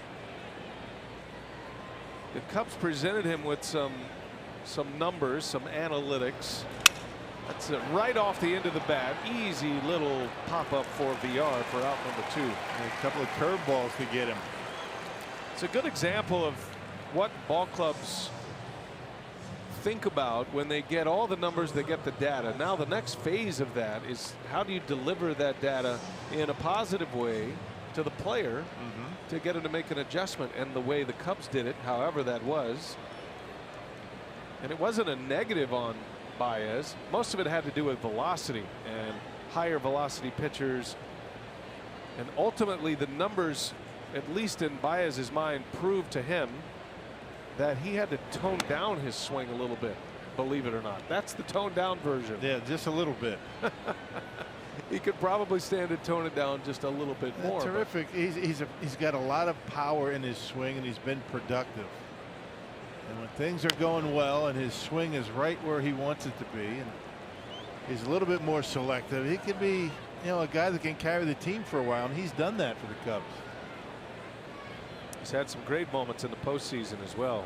He's certainly a guy that has a lot of holes in his swing, and if you are able to put the baseball where you want it and don't make a mistake, there's a good changeup. He's been waiting for one of those. You can get him out.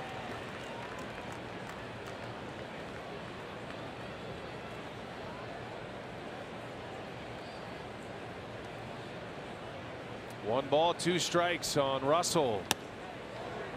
Close. 2-2 now.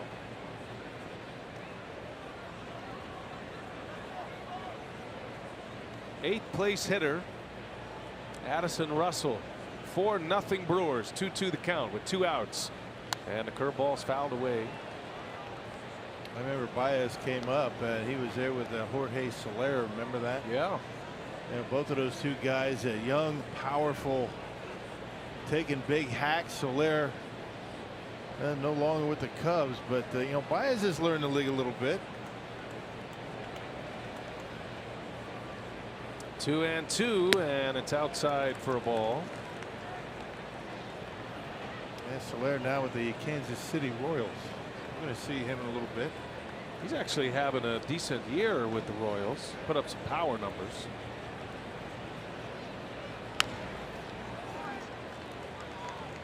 He was in the minor leagues last year, was Soler. He was a can't miss. Yeah. That just goes to show you about prospects. You just never know. Cubs traded Soler to the Royals for Wade Davis. They got their closer, who was fantastic for him last year. There's a swing and a miss, and Anderson gets Russell again on the fastball. 1-2-3 inning, 5 strikeouts for Chase Anderson. He's got a 1-hit shutout against the Chicago Cubs through 5. 4-0.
On the mound, Christian Yelich will lead off.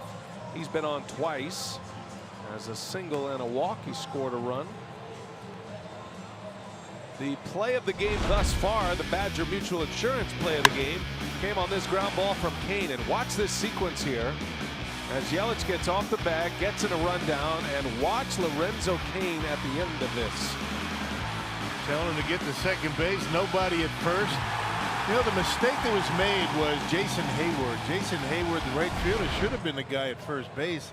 He really had no purpose over there by second. You know, had Hayward snuck in there at first base, they wouldn't have been able to pull that off.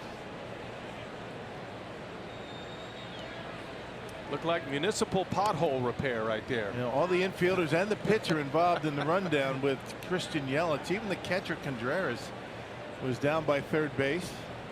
Anthony Rizzo had to sneak over to home. Nobody at first. A very impressive base running maneuver by Lorenzo Cain.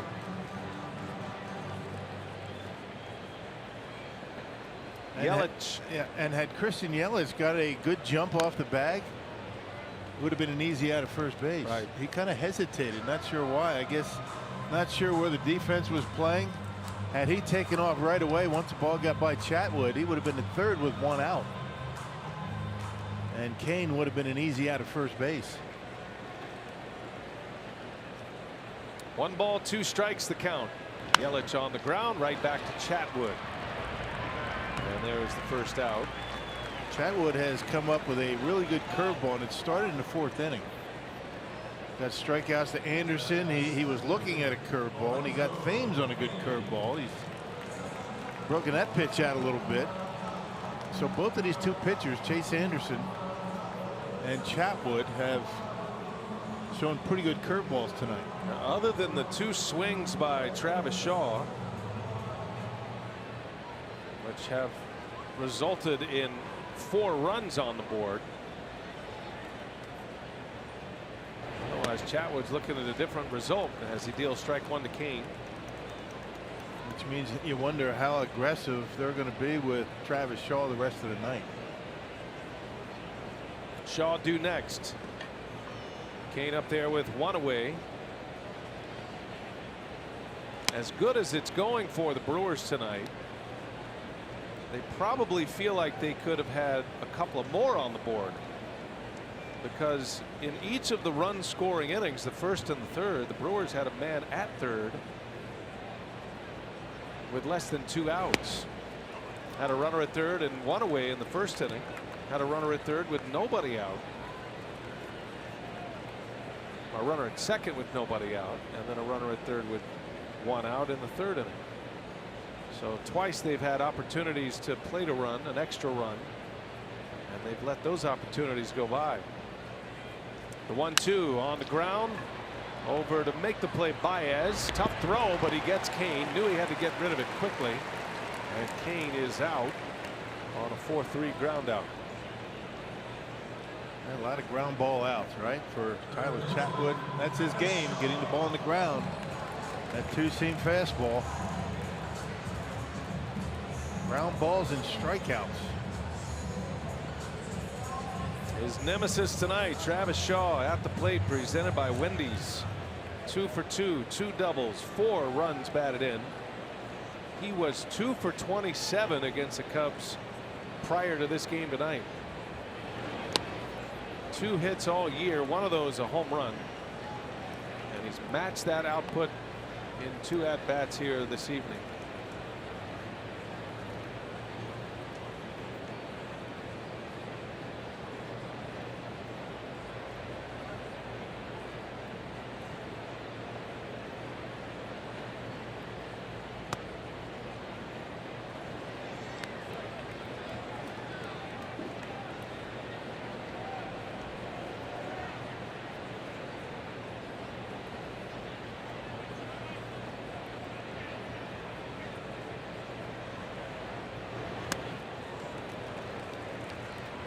Shaw once again this year is up among league leaders in extra base hits, and with his 2 doubles tonight, he has 31 extra base hits. 14 of those are homers. 30 homers, 30 doubles last year for Shaw. Chatwood just missed. 3-1 now. And each of his 3 at-bats, Shaw has gotten it into a hitter's count, either 3-0, which is the count that produced the first double, and then it was a 3-1 count in the 3rd inning. 3-1 again. Chase one. Going right after him, too. 93 up in the zone.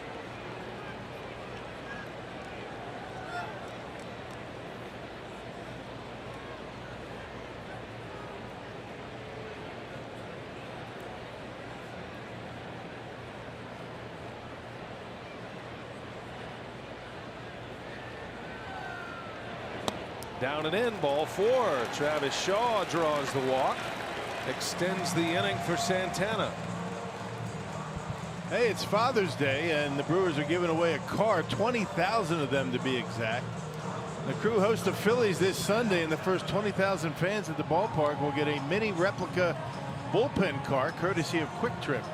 Reserve your tickets today at Brewers.com. We have one up here. They're giving away a bullpen car or a real car? No, miniature. You know, if I give it to you to show them, will you give it back?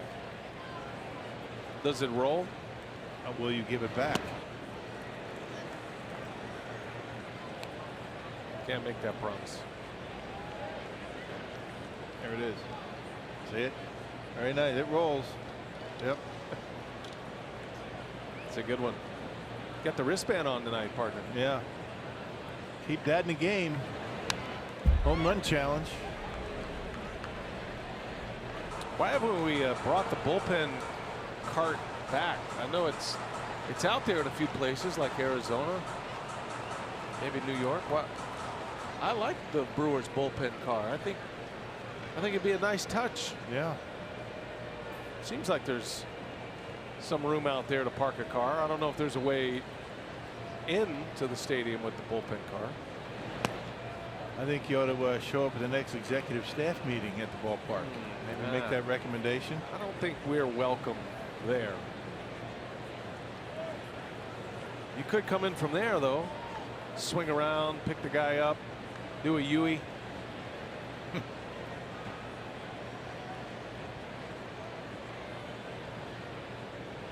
Santana in a 1-2 count. Runner goes. Shaw with the sneak attack, but the throw is right there.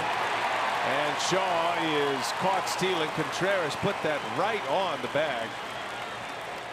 Travis was trying to catch him off guard. Craig Counsell wants to take a moment to see if, in fact, there was an out at second. The catch. Yep, he's gone. Yeah, can't get any more out than that. So the inning is over. Santana will lead off in the 6th. We head to the top of the 6th. Cubs are coming up. 4-0 Brewers.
United States Open. Chase Anderson back to work. He's got a one-hit shutout going. Kyle Schwarber will pinch hit for Tyler Chatwood. Closes the book on Chatwood. 5 innings. He gives up 5 hits, 4 runs. 3 of those were earned runs. 2 walks and 5 strikeouts for Chatwood. Schwarber rolls over 1. That's a fair ball right to Thames. Out number 1. Chase Anderson on his game. Yeah, Chatwood did a nice job throwing strikes. I mean, he got behind in the count quite a bit, but ultimately able to make his pitches. Brewers did not have a fly ball out while Chatwood was in the game. All ground balls, strikeouts, but the Brewers able to put 4 on the board. What's interesting about Chatwood, and specifically the 2 doubles by Travis Shaw, those were the 2 extra base hits for the Brewers among the 5 hits they've recorded. Chatwood had not allowed an extra base hit in his last 8 innings pitched. He'd been walking a lot of batters, but ground balls and singles have been the damage. So a low slugging percentage, but a high batting average against Chatwood. But tonight, twice with 2 men on base, Travis Shaw with the extra base hit that delivers the 2 runs. Yeah, giving up hits isn't his problem. It's the walks. The walks end up killing him. That's why, you know, the record is what it is. 3 and 4, but the 386 earned run average. 0-2 to Almora. Big sweeping curve again from Anderson. He's got them all going now. Anderson has featured a good fastball tonight, then the curve, and then he started to unleash the changeup in the last couple of innings.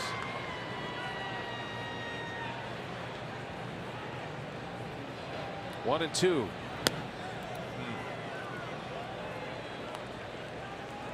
Even his misses are where he wants them, just off the plate. Almora is a good fastball hitter, one of the best in the National League, as a matter of fact. Which means a changeup should be a pretty good pitch to him. Keep it down in the zone. 2-2 the count. In the air, right field, slicing foul. Trying to get the fastball by him. Almora has a good inside out swing. I would imagine one of the reasons he hits the fastball well. He's hitting .377 on fastballs this year. That's 3rd best in the National League. Yeah, you keep the breaking pitches down, you have a pretty good chance of getting him out. Although you hang him, he'll hit those too. Nobody really hits the good breaking pitches. See what Chase has in mind. 2-2 is a curveball, and down he goes. That's a good breaking pitch. Yeah, that's not a hanger. That's a good one. 78 miles an hour. And watch Almora pull his head. And looking out in the left field, and swings right through it. Boy, that's a good pitch. Good movement, had him out in front. Strikeout number 6 for Chase Anderson. 2 up and 2 down here. Anderson has not allowed a hit since the 2nd inning. It's the last base runner as well. He's only given up the 1 hit. Has issued 2 walks. One of those walks was to Hayward, which was back in the 1st. Well, the issue that he has right now, you look at that pitch count, it's at 96. Might be extending him tonight, considering what happened last night, using up a lot of the bullpen. There's a beautiful change from Chase Anderson. Boy, that was picture perfect. Yeah. Over the plate, down. It's a lot of miles per hour to cover, huh? Up as fast as 96. That changeup was 82. The 1-1. And then the cutter in on his hands. He laid off.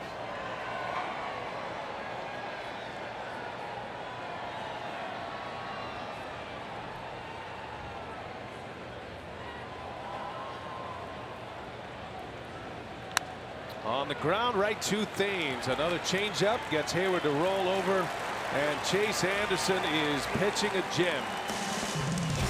4-0 Brewers. To the bottom of the 6th we go.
And only 96 calories. And by Toyota. Let's go places. 4-0 Brewers as they lead the Cubs. And we remind you tonight that American military personnel serving overseas are watching this game on AFN, the American Forces Network. Welcome to those in countries around the world, aboard naval ships at sea, and thank you very much for your service. We appreciate you being there. Hopefully we can bring a little bit of home to you wherever you are. 4-0 Milwaukee. They lead Chicago as we head to the bottom of the 6th inning.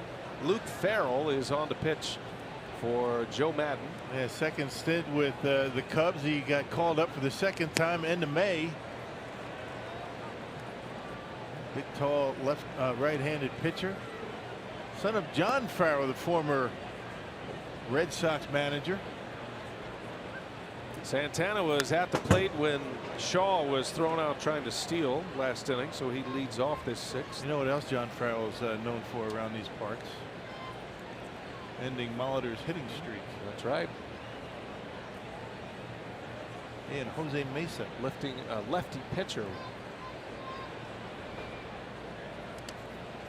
John Farrell covered a lot of baseball territory in his life, hasn't he? He's been a major league player, front office executive, scout, manager, and now he's doing a little television these days. Yeah.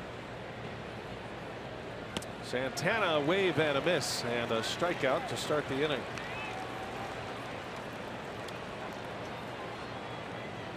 By the way, that perfect game the Padres had going in St. Louis is gone.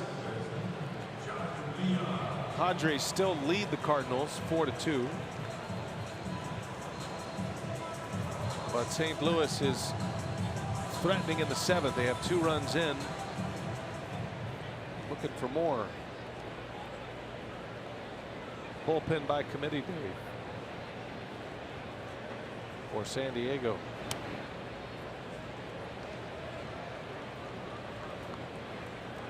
Yadier Molina is back with the Cardinals. Cardinals won last night, closing the gap on the Brewers. Cubs leapfrogged the Brewers with the win last night. The Brewers could return the favor with a win tonight, separated by a half a game. Brewers have 1 more win than the Cubs, 2 more losses. They've played 3 more games than Chicago, who will have some makeup games which could work in the Brewers' favor. Cubs will be losing a few off days. Double headers, maybe some off days. Yeah. VR takes a strike. 2-2 now.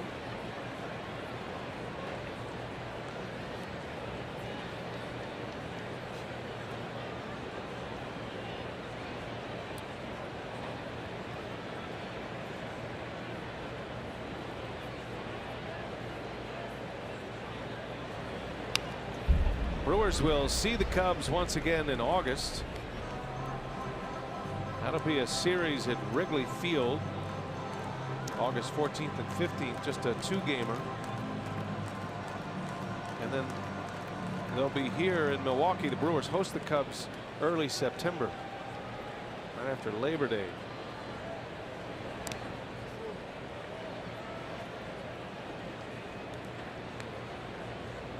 $19 games total, 10 more remain.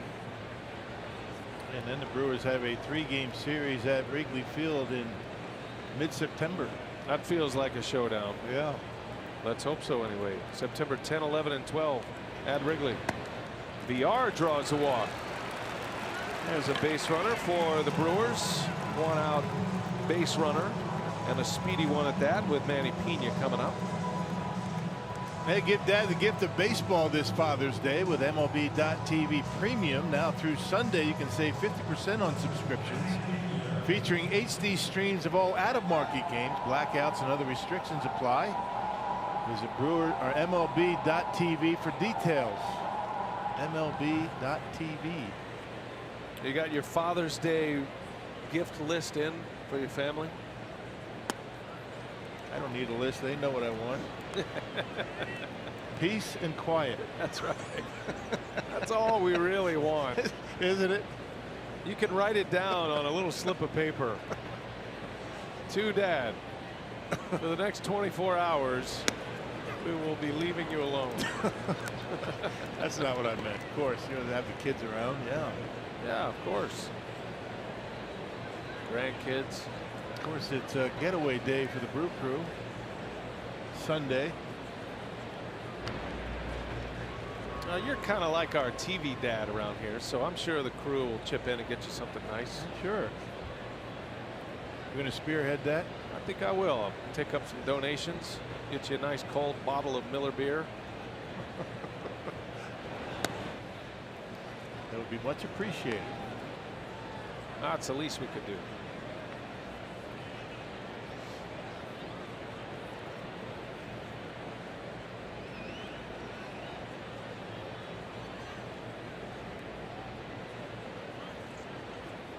One and two the count. Outside for a ball. 2-2.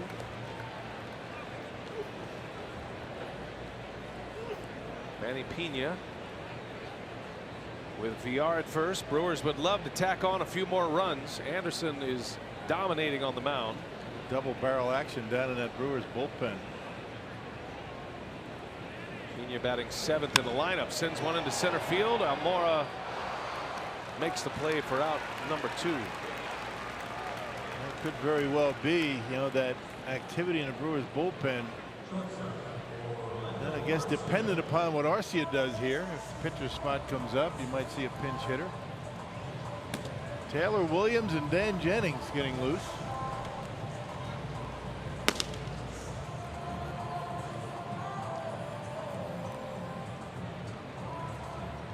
Chase Anderson still in that spot on the bench, which tells you he's coming back out. But if his spot in the order comes up, that could be a different story. Chase Anderson's spot is due next. Jesus Aguilar is already moved on deck. Arcia up there with 2 away. Ball and no strikes. That one spins in. Yeah, he's got a good curveball, does Farrell. Average fastball. Curveball. He's got a changeup.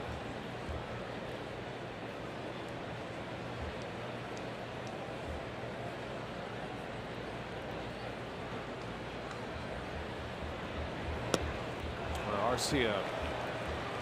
Big wave and a miss. He is fighting some hitting demons right now.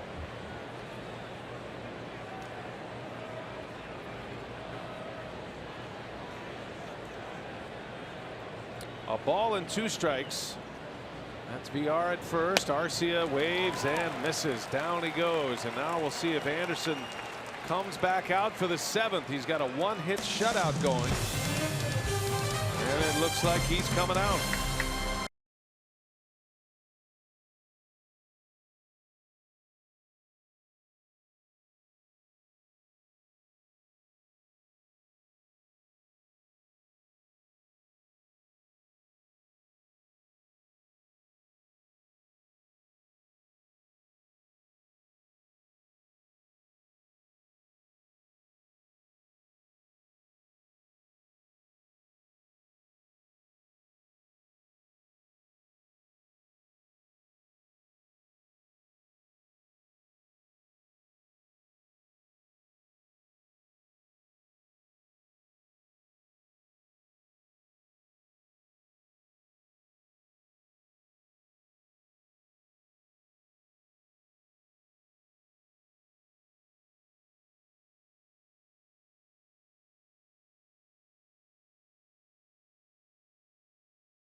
First inning, 2 RBI doubles scoring Thames and Kane. And the Brewers got off to a good start here tonight. Then it was Shaw again, this time in the 3rd.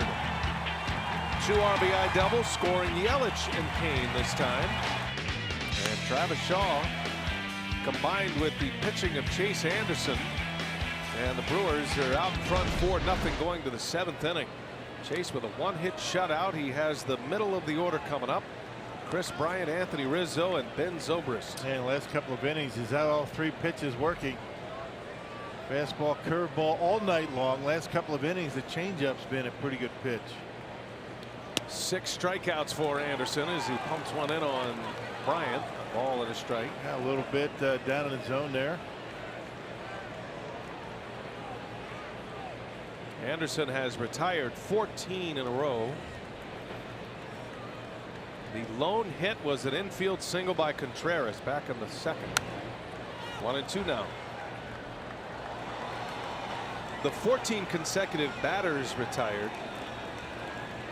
He's good for 15 outs though, because there was a little soft line drive by Russell that turned into a double play in that 2nd inning.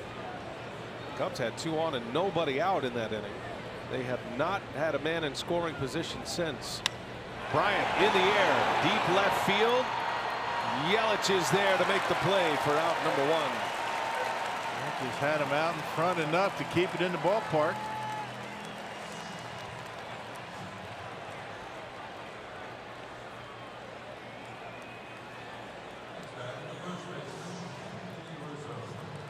One gone for Anthony Rizzo. Rizzo's 0 for 2. He is one of the 6 strikeouts on the board for Chase. That was a strikeout to end the 1st inning.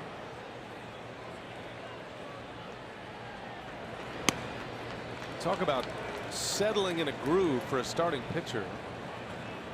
The first 6 batters that Anderson faced, the Cubs had 3 base runners, 2 walks and a single. Nothing since. Not a base runner. There's a liner right to Thames. Out number 2 for Chase Anderson. 2 up and 2 down. Yep, stayed back on that off-speed pitch. And Thames saying, yep, my thumb feels fine. That didn't bother me at all. Change up down, and look at Rizzo, goes down and gets it right at Thames. A couple of hard hit balls here in the 7th. Both of them outs. The more aerodynamic beard of Eric Thames. 2 outs for Zobrist. Liner foul. And 2 on the deck. Thames dove for it. First base umpire Jim Reynolds was making sure he was out of the way. It just did call foul. Had it all the way. That's easy to call from your belly. Yeah. Look out. Not sure how you can call foul ball. I never saw it. On the ground, Thames lays out. And Anderson is there. What a play, Eric Thames. Chase Anderson fired up. 7 shutout innings, only 1 hit. And the Cubs go in order. Eric Thames injured his thumb 6 weeks ago playing defense. No ill effects. That was a beauty. And Chase is fired up. Stretch time at Miller Park. 4-0 Brew Crew.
Mobile device with Fox Sports Go. Download the app, take Fox Sports Wisconsin and Brewers baseball wherever you go. Chase Anderson is out. 7 innings, 1 hit, no runs. Had a couple of walks and 6 strikeouts. Retired the last 17 batters faced. Yeah, amazing how good he's been against the Cubs. Wow. 107 pitches, most he's thrown this year. Prior to this outing, 97 was the most he had thrown this season. That came in back-to-back games to start the year. Only averaging about 88 pitches per game. So Anderson is out. Eric Sogard pinch hits. What a performance by Chase Anderson. Yeah, just tremendous. I mean, really good use of the fastball. He kept it out of the middle of the plate. Curveballs, change-ups, and just a masterful job retiring a very good and hot offense in the Cubs. All smiles for Chase Anderson. He faced just 5 batters tonight from the stretch. So it was a stress-free 7 innings for Chase. There used to be a time not too long ago when a manager would not remove a pitcher with a shutout going. But considering the workload, considering the day and age, Anderson's out. Sogard, a little flare. That's going to fall for a base hit. A little insurance here. Get a couple of runs on the board. Eric Sogard able to dump one into left field. It's been a big day for the Sogard family. Eric's wife Casey was the MVP in the softball game today. The wives match up against the Cubs wives. A little inside out stroke. Brewers looking to sweep a doubleheader from the Cubs today.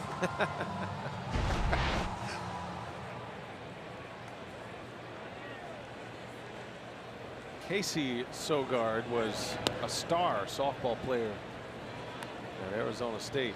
A little bit unfair. A ringer, Yeah, if you will. it's okay. She fulfilled the requirements. Thames with a big swing. Eric had a single in his first at-bat of the night, hitting leadoff for Council tonight. 1 for 3 with a run scored. 4-0 Brewers. Hungry for more here.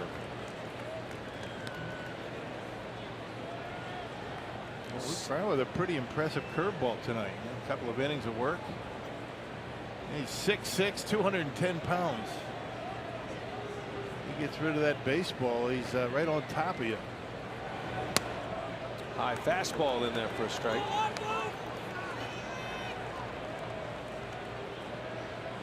Farrell made his major league debut last year with the Royals, and his dad was able to be there to witness it. The Red Sox let him off to go see that game.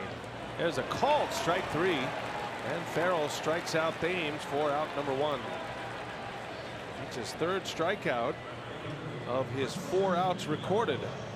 Maybe had Thames looking curveball and slipped the fastball by him.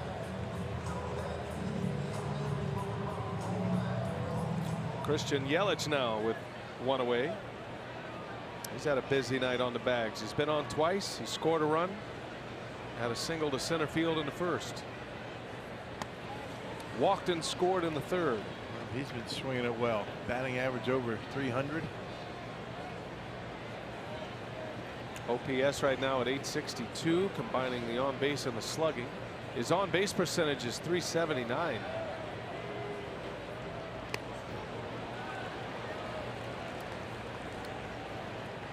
Yelich on the Powerball home run leaderboard as well. He's hit 8. Shaw leads the club, 4th in the National League with 14. Aguilar 11. Jesus the night off from the starting lineup tonight.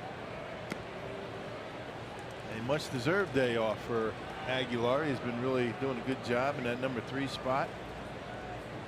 Playing a very good first base. He'll be in there tomorrow though. Got a lefty going.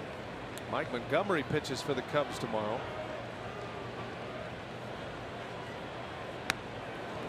The Brewers counter with Jolie Chassin. Day game tomorrow. The finale of the series. The Brewers are trying to keep their theme of winning series alive. Need to win tonight to put themselves in position to do so. 2-2 the count on Yelich.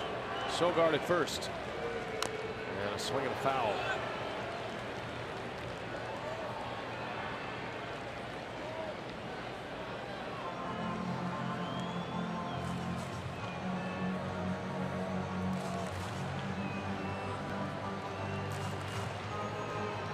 Six outs to get, defensive outs to get for Council. And it looks like Taylor Williams is going to be the first option. He's got Jeremy Jeffress available tonight. You wouldn't think Hader and Knebel are available, but we'll see. Both pitched multiple innings last night. I would not be surprised to see Knebel if he's needed. Council would rather the Brewers not get in a position to need him. All right. 3-2 the count. There goes Sogard. Yelich fouls it away. He was a little late.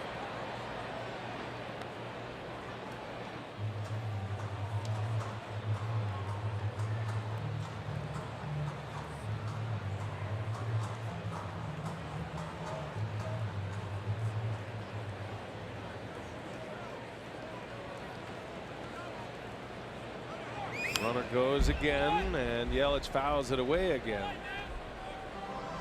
He's pumping fastballs into a good fastball hitter. Yelich can't quite time it up.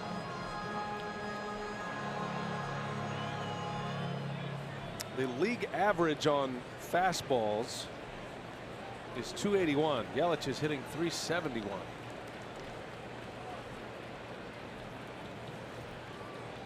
Sogard takes off again. Yelich fights another one off. It's another fastball.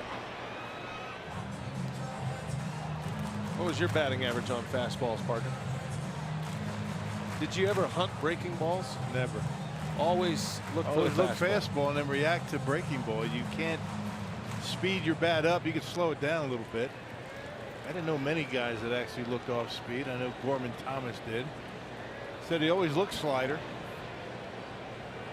Matter of fact, it's the first thing he told him when he was a fantasy camp coach. I said, hey, give the guys a little bit of a tutorial, you know, show them how to hit. And the first thing he came out and said, you know, guys, I went up there every time I looked slider. You don't see a lot of sliders in fantasy camp. I said, Spike, they want to know how to hold the bat.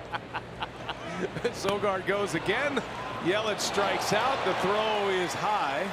And Sogard steals second. But Yelich is a strikeout victim. Number 4 for Farrell. True story. Yeah, look slider and turn and burn, and fantasy camp where you got to dial it back a little bit more into the original fundamentals, like which end of the bat to hold. No. 2 eyes to the pitcher, hold the bat, you know, how to grip it. Your setup, balance, that kind of thing. But you know, you don't really look slider in fantasy camp. If someone's throwing a slider, there's usually a doctor, a surgeon nearby. Yeah. I can say that because I'm a 2-time fantasy camp participant. Did you throw sliders? I did. Only to my buddies, though, who went with me that year. And that's why I haven't been back to fantasy camp. You haven't been banned. You can come back. No, the sliders are the reason I haven't been back. Elbow burn. The inflamed elbow. Yeah. The chronic inflamed elbow.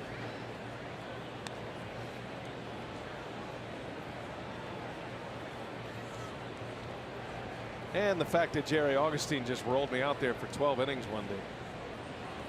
I think I threw 180 pitches. Not looking out for my best interest was Augie that day. So it wasn't just a slider. My future. Kane on the ground to short. Russell will make the play to end the inning, and Farrell with 2 scoreless.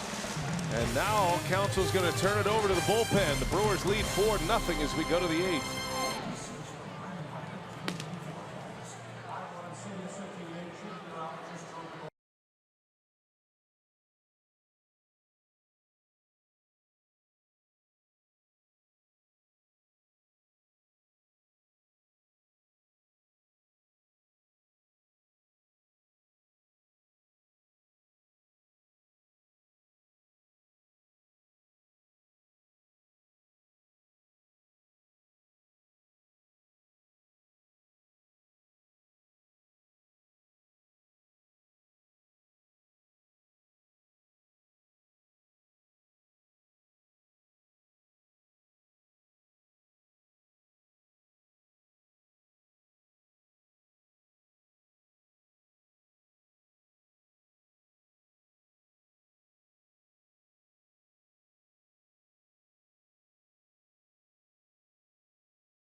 To a Friday night game in the Miller Lite beer pen. This offer courtesy of the Tavern League of Wisconsin. And Miller Lite. It's a good guess. I could go for Mac Huts or Mashits. Either way, we're covered. I've already apologized. Taylor Williams is out of the Brewers bullpen. Chase Anderson brilliant through 7. Williams will take over. Headed to the bottom of the Cubs batting order. And he's been so good in spots where the Brewers either behind or have a nice lead, finishing ball games, and now he gets an opportunity in some pretty important inning right here in the 8th inning, a 4-0 lead over the Cubs. And the big fastball, the slider for Williams. He last pitched on Saturday against the Phillies, and to a 3-up, 3-down inning. Wilson Contreras leading off, and he puts one right by him at 97 miles an hour.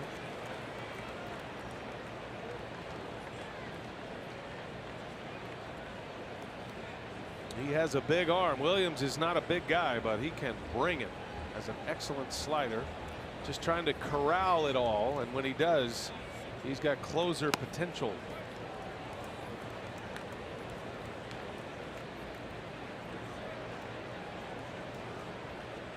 Taylor Williams, he missed 2 years with elbow problems. Ultimately had to have Tommy John surgery. And a swing and a miss. There's that wipeout slider. Contreras strikes out. Taylor Williams with a punch out to start his 8th inning. It didn't make the opening day roster, but got called up very quickly after opening day, April 8th. There's that slider down and away, perfectly located with 2 strikes.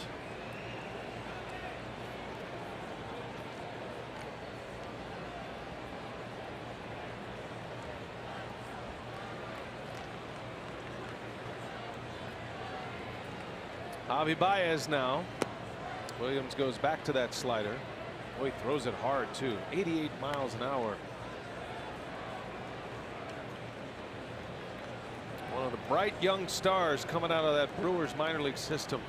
Brewers have a lot of them. A lot of big arms at the upper levels, AA and AAA.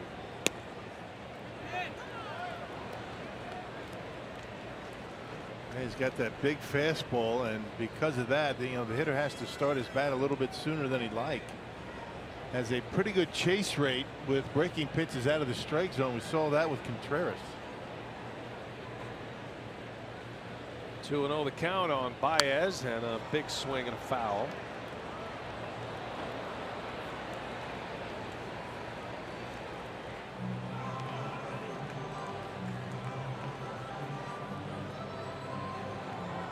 But despite missing 2 years, Williams is still only 26. This is his 28th major league game. 23rd this year. Saw him 5 times last year, and he was lights out. Good slider, pop foul and out of play. Yeah, throw that pitch for strikes, and that's going to make that fastball even more effective. His strikeout per 9 innings rate right now is up over 12. His walks per 9, 2 3/4. So he'd like to get that down. But still a pretty impressive ratio of strikeouts to walks at this point. 2 balls, 2 strikes on Baez. Last night the Brewers hard throwers challenged Baez with the high fastball. Williams goes with a fastball that just missed. 97.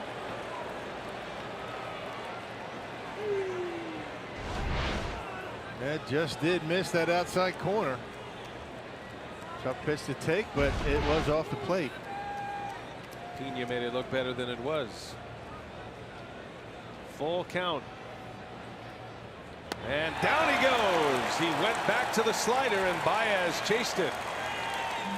Back-to-back strikeouts for Taylor Williams. We just got done talking about that, right? The chase rate on the slider because of the big fastball. So back-to-back strikeouts, both coming on the slider, both sliders out of the strike zone. Getting a good look at his opponent, is Baez. I think that that look right there to Taylor Williams from Baez that's pretty good stuff, kid. Swinging a foul by Russell. Chase Anderson had 6 strikeouts. Williams with 2. 1 hit shutout thus far.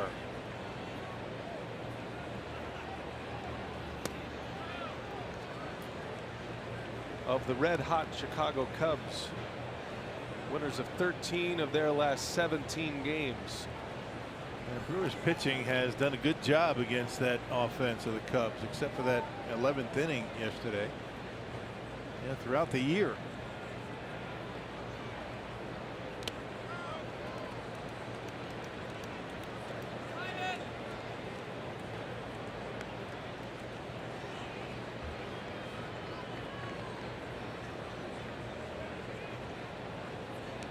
Russell had a little soft liner, turned into a double play back in the 2nd inning. Chase Anderson finished his outing retiring the last 17 in a row. Cubs have not had a base runner since the 2nd inning. And no walks in these situations.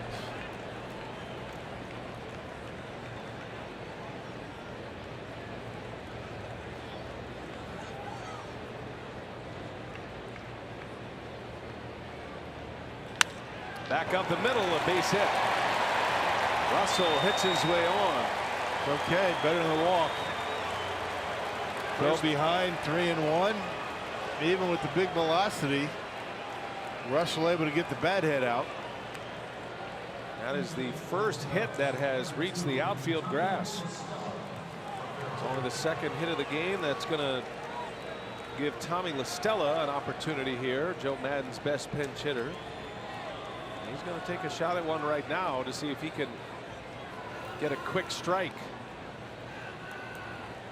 Stella has not homered this year, but he is an excellent hitter off the bench. He is Maddon's most trusted.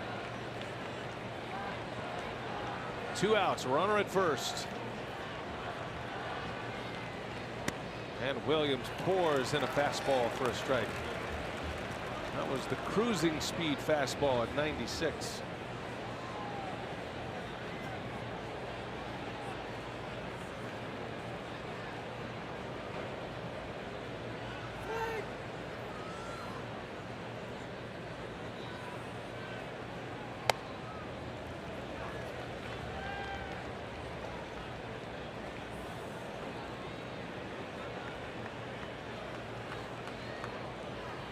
Drafted in 2013, Williams. He was a 4th rounder.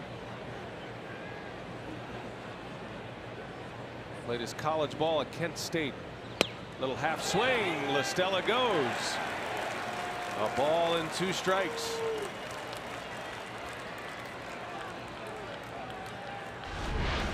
Yep, slider. Yep, he went.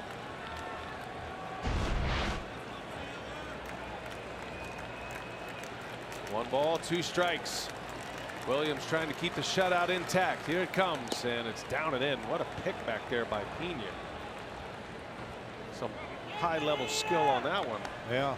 Keeps Russell at first. Well, backhand pickup. By any means necessary. Yep. Just missed the back foot. He throws that slider so hard. Not a lot of time to react. 2-2 the count on La Stella. Ground ball right to Thames. Easy as it gets. Taylor Williams puts up a 0 in the 8th. Brewers coming up, bottom 8, still leading 4-0.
Second one just came moments ago in their half of the 8th inning. That's because Chase Anderson as dominant as it could get right now. Yeah, the Brewers really need that special outing. You know, we talked about the fastball, how important it is to have a good command, but it's the balance with the off-speed stuff. And today in about that 3rd inning, Chase Anderson found that good breaking ball and changeup, really threw the ball well. Yeah, his velocity up here in this start as well. So you're right, a good balance, 7 shutout innings, just 1 hit allowed for Chase Anderson. We'll catch up with him coming up on Brewers Live postgame presented by Freighter and the Medical College of Wisconsin. Also hear from Craig Counsell and get you set for what we're hoping is going to be the rubber match of this 3-game series tomorrow afternoon, BA. All right, Craig and Augie, thanks. This is a day for Jerry Augustine for sure. The old left-hander. And a great pitching performance today. Chase Anderson with 7 shutout innings of 1 hit. Taylor Williams gives up a hit in a scoreless 8th. Chase Anderson, by the way, the first pitcher with 7 or more innings pitched, 1 hit and no runs against the Cubs in Brewer franchise history. The low hit total with that number of innings. They almost no hit him. What was it, last year, right? Or 2 years ago? Right here at Miller Park. Fewest hits allowed by Brewer pitching this year is 3 to the opponent. 6 times that has happened. Right now the Cubs have 2 as Shaw sends one high in the air to center. And Travis Shaw, responsible for all 4 runs on the board, is 2 out of 3 tonight.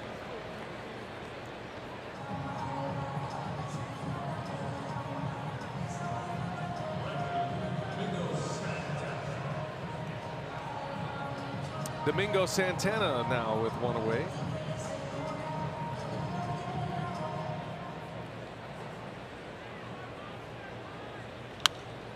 Santana foul late. Cubs got 2 innings out of Luke Farrell. Anthony Bass working the 8th inning.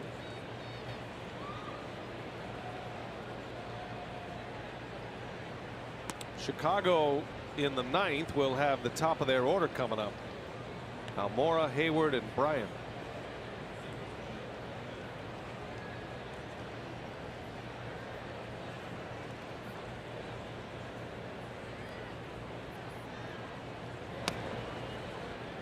Now, if you're wondering who's going to pitch the 9th inning, Jacob Barnes is loosening up. Yeah, some more velocity coming at the Cubs.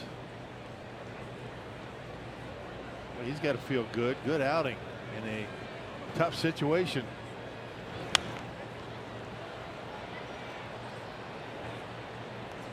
Williams' confidence is rising and rising. That is a major weapon to have, getting him settled in the big leagues. Just had the 5 games last year, but he is starting to become a real weapon in the pen for Craig Counsell. He wouldn't be pitching in a 4-0 game against division rival in the 8th inning if he wasn't. Right. That gives you an idea of the confidence. Yeah, he's earned it. Yesterday the Brewers plowed through a ton of relievers. There's a called strike 3 as Bass rings up Domingo Santana. Tough night at the office for Santana. And 2 men are out. Hey, the Brewers begin a 3-game weekend series against the Phillies this Friday at 7 o'clock. And because it's the season's first 5-county Friday, all 5-county residents can enjoy half-price tickets for the series opener. To secure your seats, visit brewers.com/5county.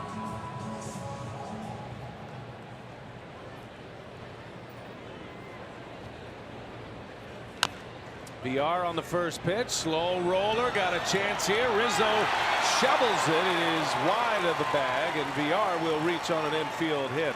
Yeah, the only chance for Rizzo was to flip it over there with the glove.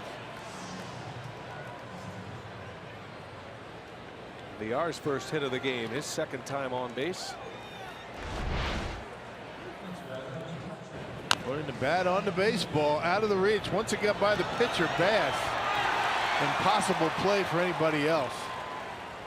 Only shot was this right here, but wasn't going to happen. Looks like VR is a little shaken up over at first base. That's Dave Yeager, the Brewers athletic trainer. And he jumped at the bag. Sometimes you'll jam that foot in there and maybe kind of jostle something around, and hopefully he's going to be all right. Just when the Brewers feel as though their offense is at full strength, getting Thames back, the last thing you need is another injury.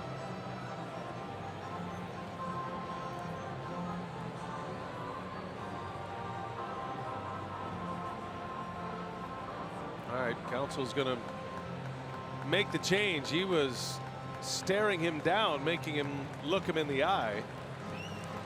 And VR is coming out. Well, you got Hernan Perez who can play over there at second base.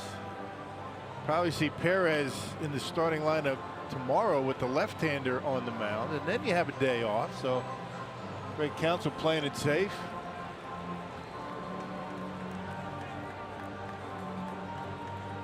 So VR will exit. And Perez, the pinch runner.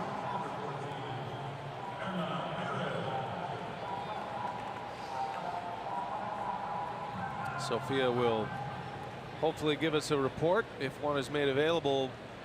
Brewers live postgame on VR. Here's Manny Pena, flicks one into right field. Hayward has room to make the play, and that will retire the side.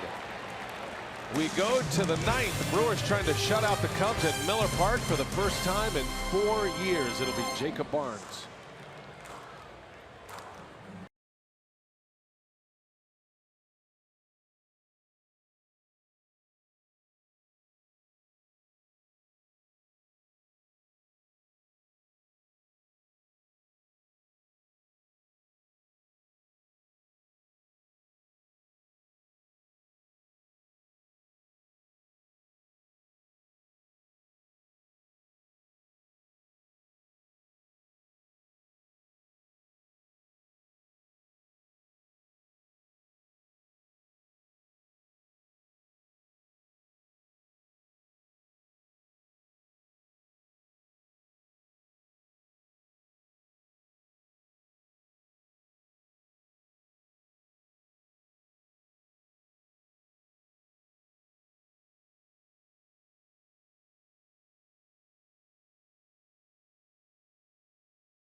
Travis Shaw with all 4 of the runs batted in. Don't forget, tomorrow day game, as Craig alluded to. It's Miller Lite's What's on Tap. 12:30 is airtime. First pitch just after 1. And the lefty Mike Montgomery against Jolice Chassin for the Brewers. So a little matinee baseball here at Miller Park as expected. Perez will remain in the game to play second base. VR leaves with an apparent injury.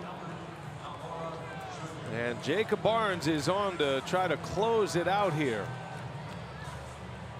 Man, 24th appearance for Jacob. The earned run average outstanding at 216. And Jacob last pitched on Sunday against the Phillies. Had a 3-up, 3-down 7th inning. Is unscored upon in 19 of 23 appearances this year.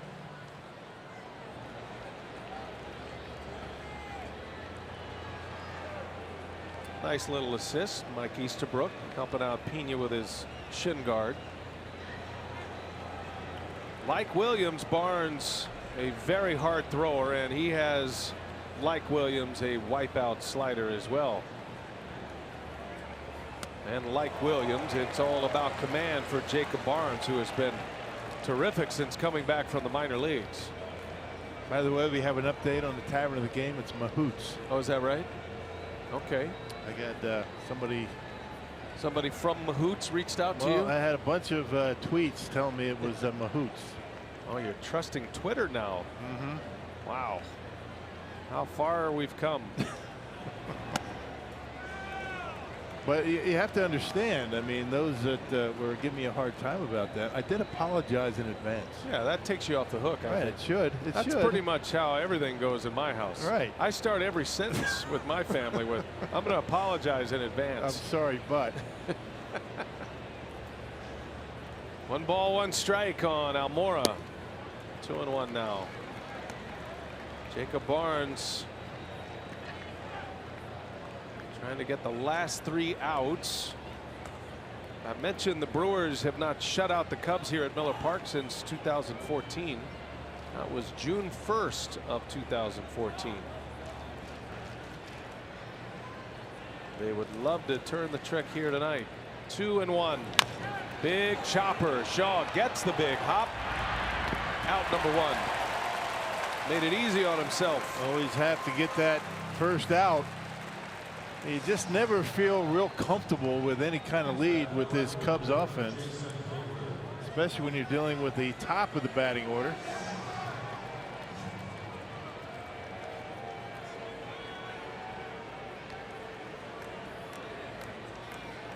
A 2-hitter, and one of those hits an infield single. Contreras had an infield hit in the 2nd. Addison Russell with a clean single to center field last inning. That's been it. Cubs have had a couple of walks. Hayward walked in the 1st. He's 0 for 2. He drove in 3 last night. He was a big bat. Had the game tying RBI off Josh Hader in the 8th inning last night. And one of Hader's big fastballs in off the plate, and he ripped it into right. One of the few hits that Josh has given up to a left-handed batter.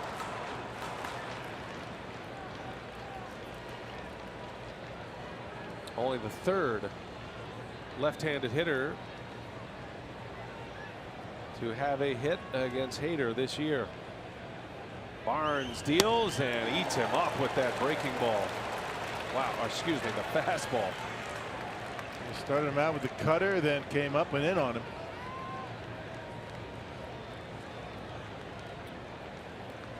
Everything Barnes throws is in the 90s. His slowest pitch is his slider, and that's usually 90-91.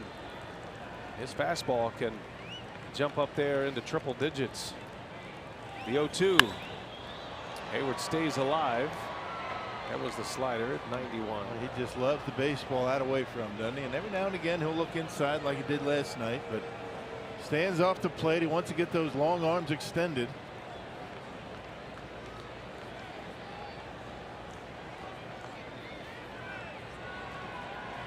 Oh, 2 to Hayward.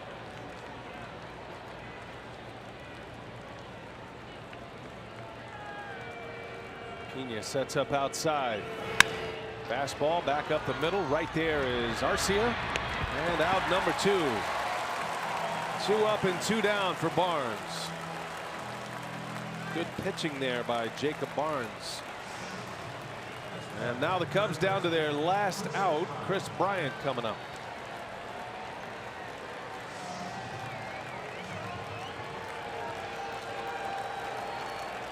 Chase Anderson went 7. Taylor Williams a scoreless 8th, and now Barnes in the 9th.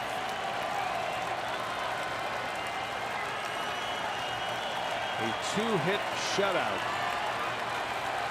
Brewers have 5 shutouts this year. And a swing and a miss. Big fastball.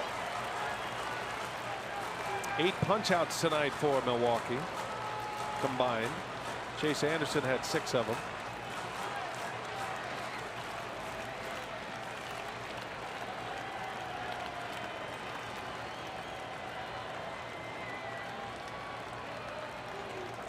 No balls and a strike on Bryant. Missed outside. Another one at 96. Everything Barnes throws moves away from a right-handed hitter. All 3 of his pitches. And that's good as long as he keeps it down, particularly the cutter. You can elevate the fastball, but that cutter needs to be down if he's going to throw it away to Bryant here.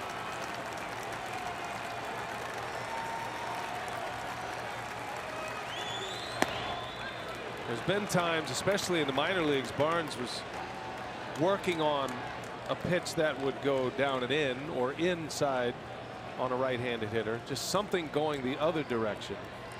But it's the way he throws and the way the ball comes off his hand. He's one of those rare pitchers that throws a slider and a cutter. You can tell by the miles per hour on it, the difference. 2 balls and a strike on Bryant. Right by him. 2-2 the count. Yep, the cutter, he did keep it down in his zone. That's where you want it. Brewers are loaded with big arms in their bullpen. And on a night when you sit Hader and Knebel and Jeffress, Barnes trying to bring him home. The 2-2, and Bryant pops it up. This should do it. And this is going to be a 2-hit shutout for Milwaukee pitching tonight. The Brewers win. They beat the Cubs 4-0.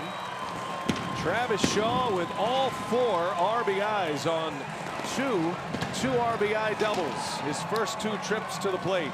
First time the Brewers have shut out the Cubs at Miller Park in 4 years. Makes a winner out of Chase Anderson.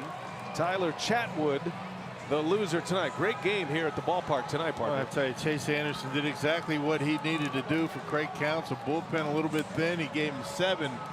Not only strong innings, I mean incredible innings. You know, 1 hit, shutout baseball, and a good job by Travis Shaw to give Anderson all the runs that he needed here tonight. That was a big win for the crew.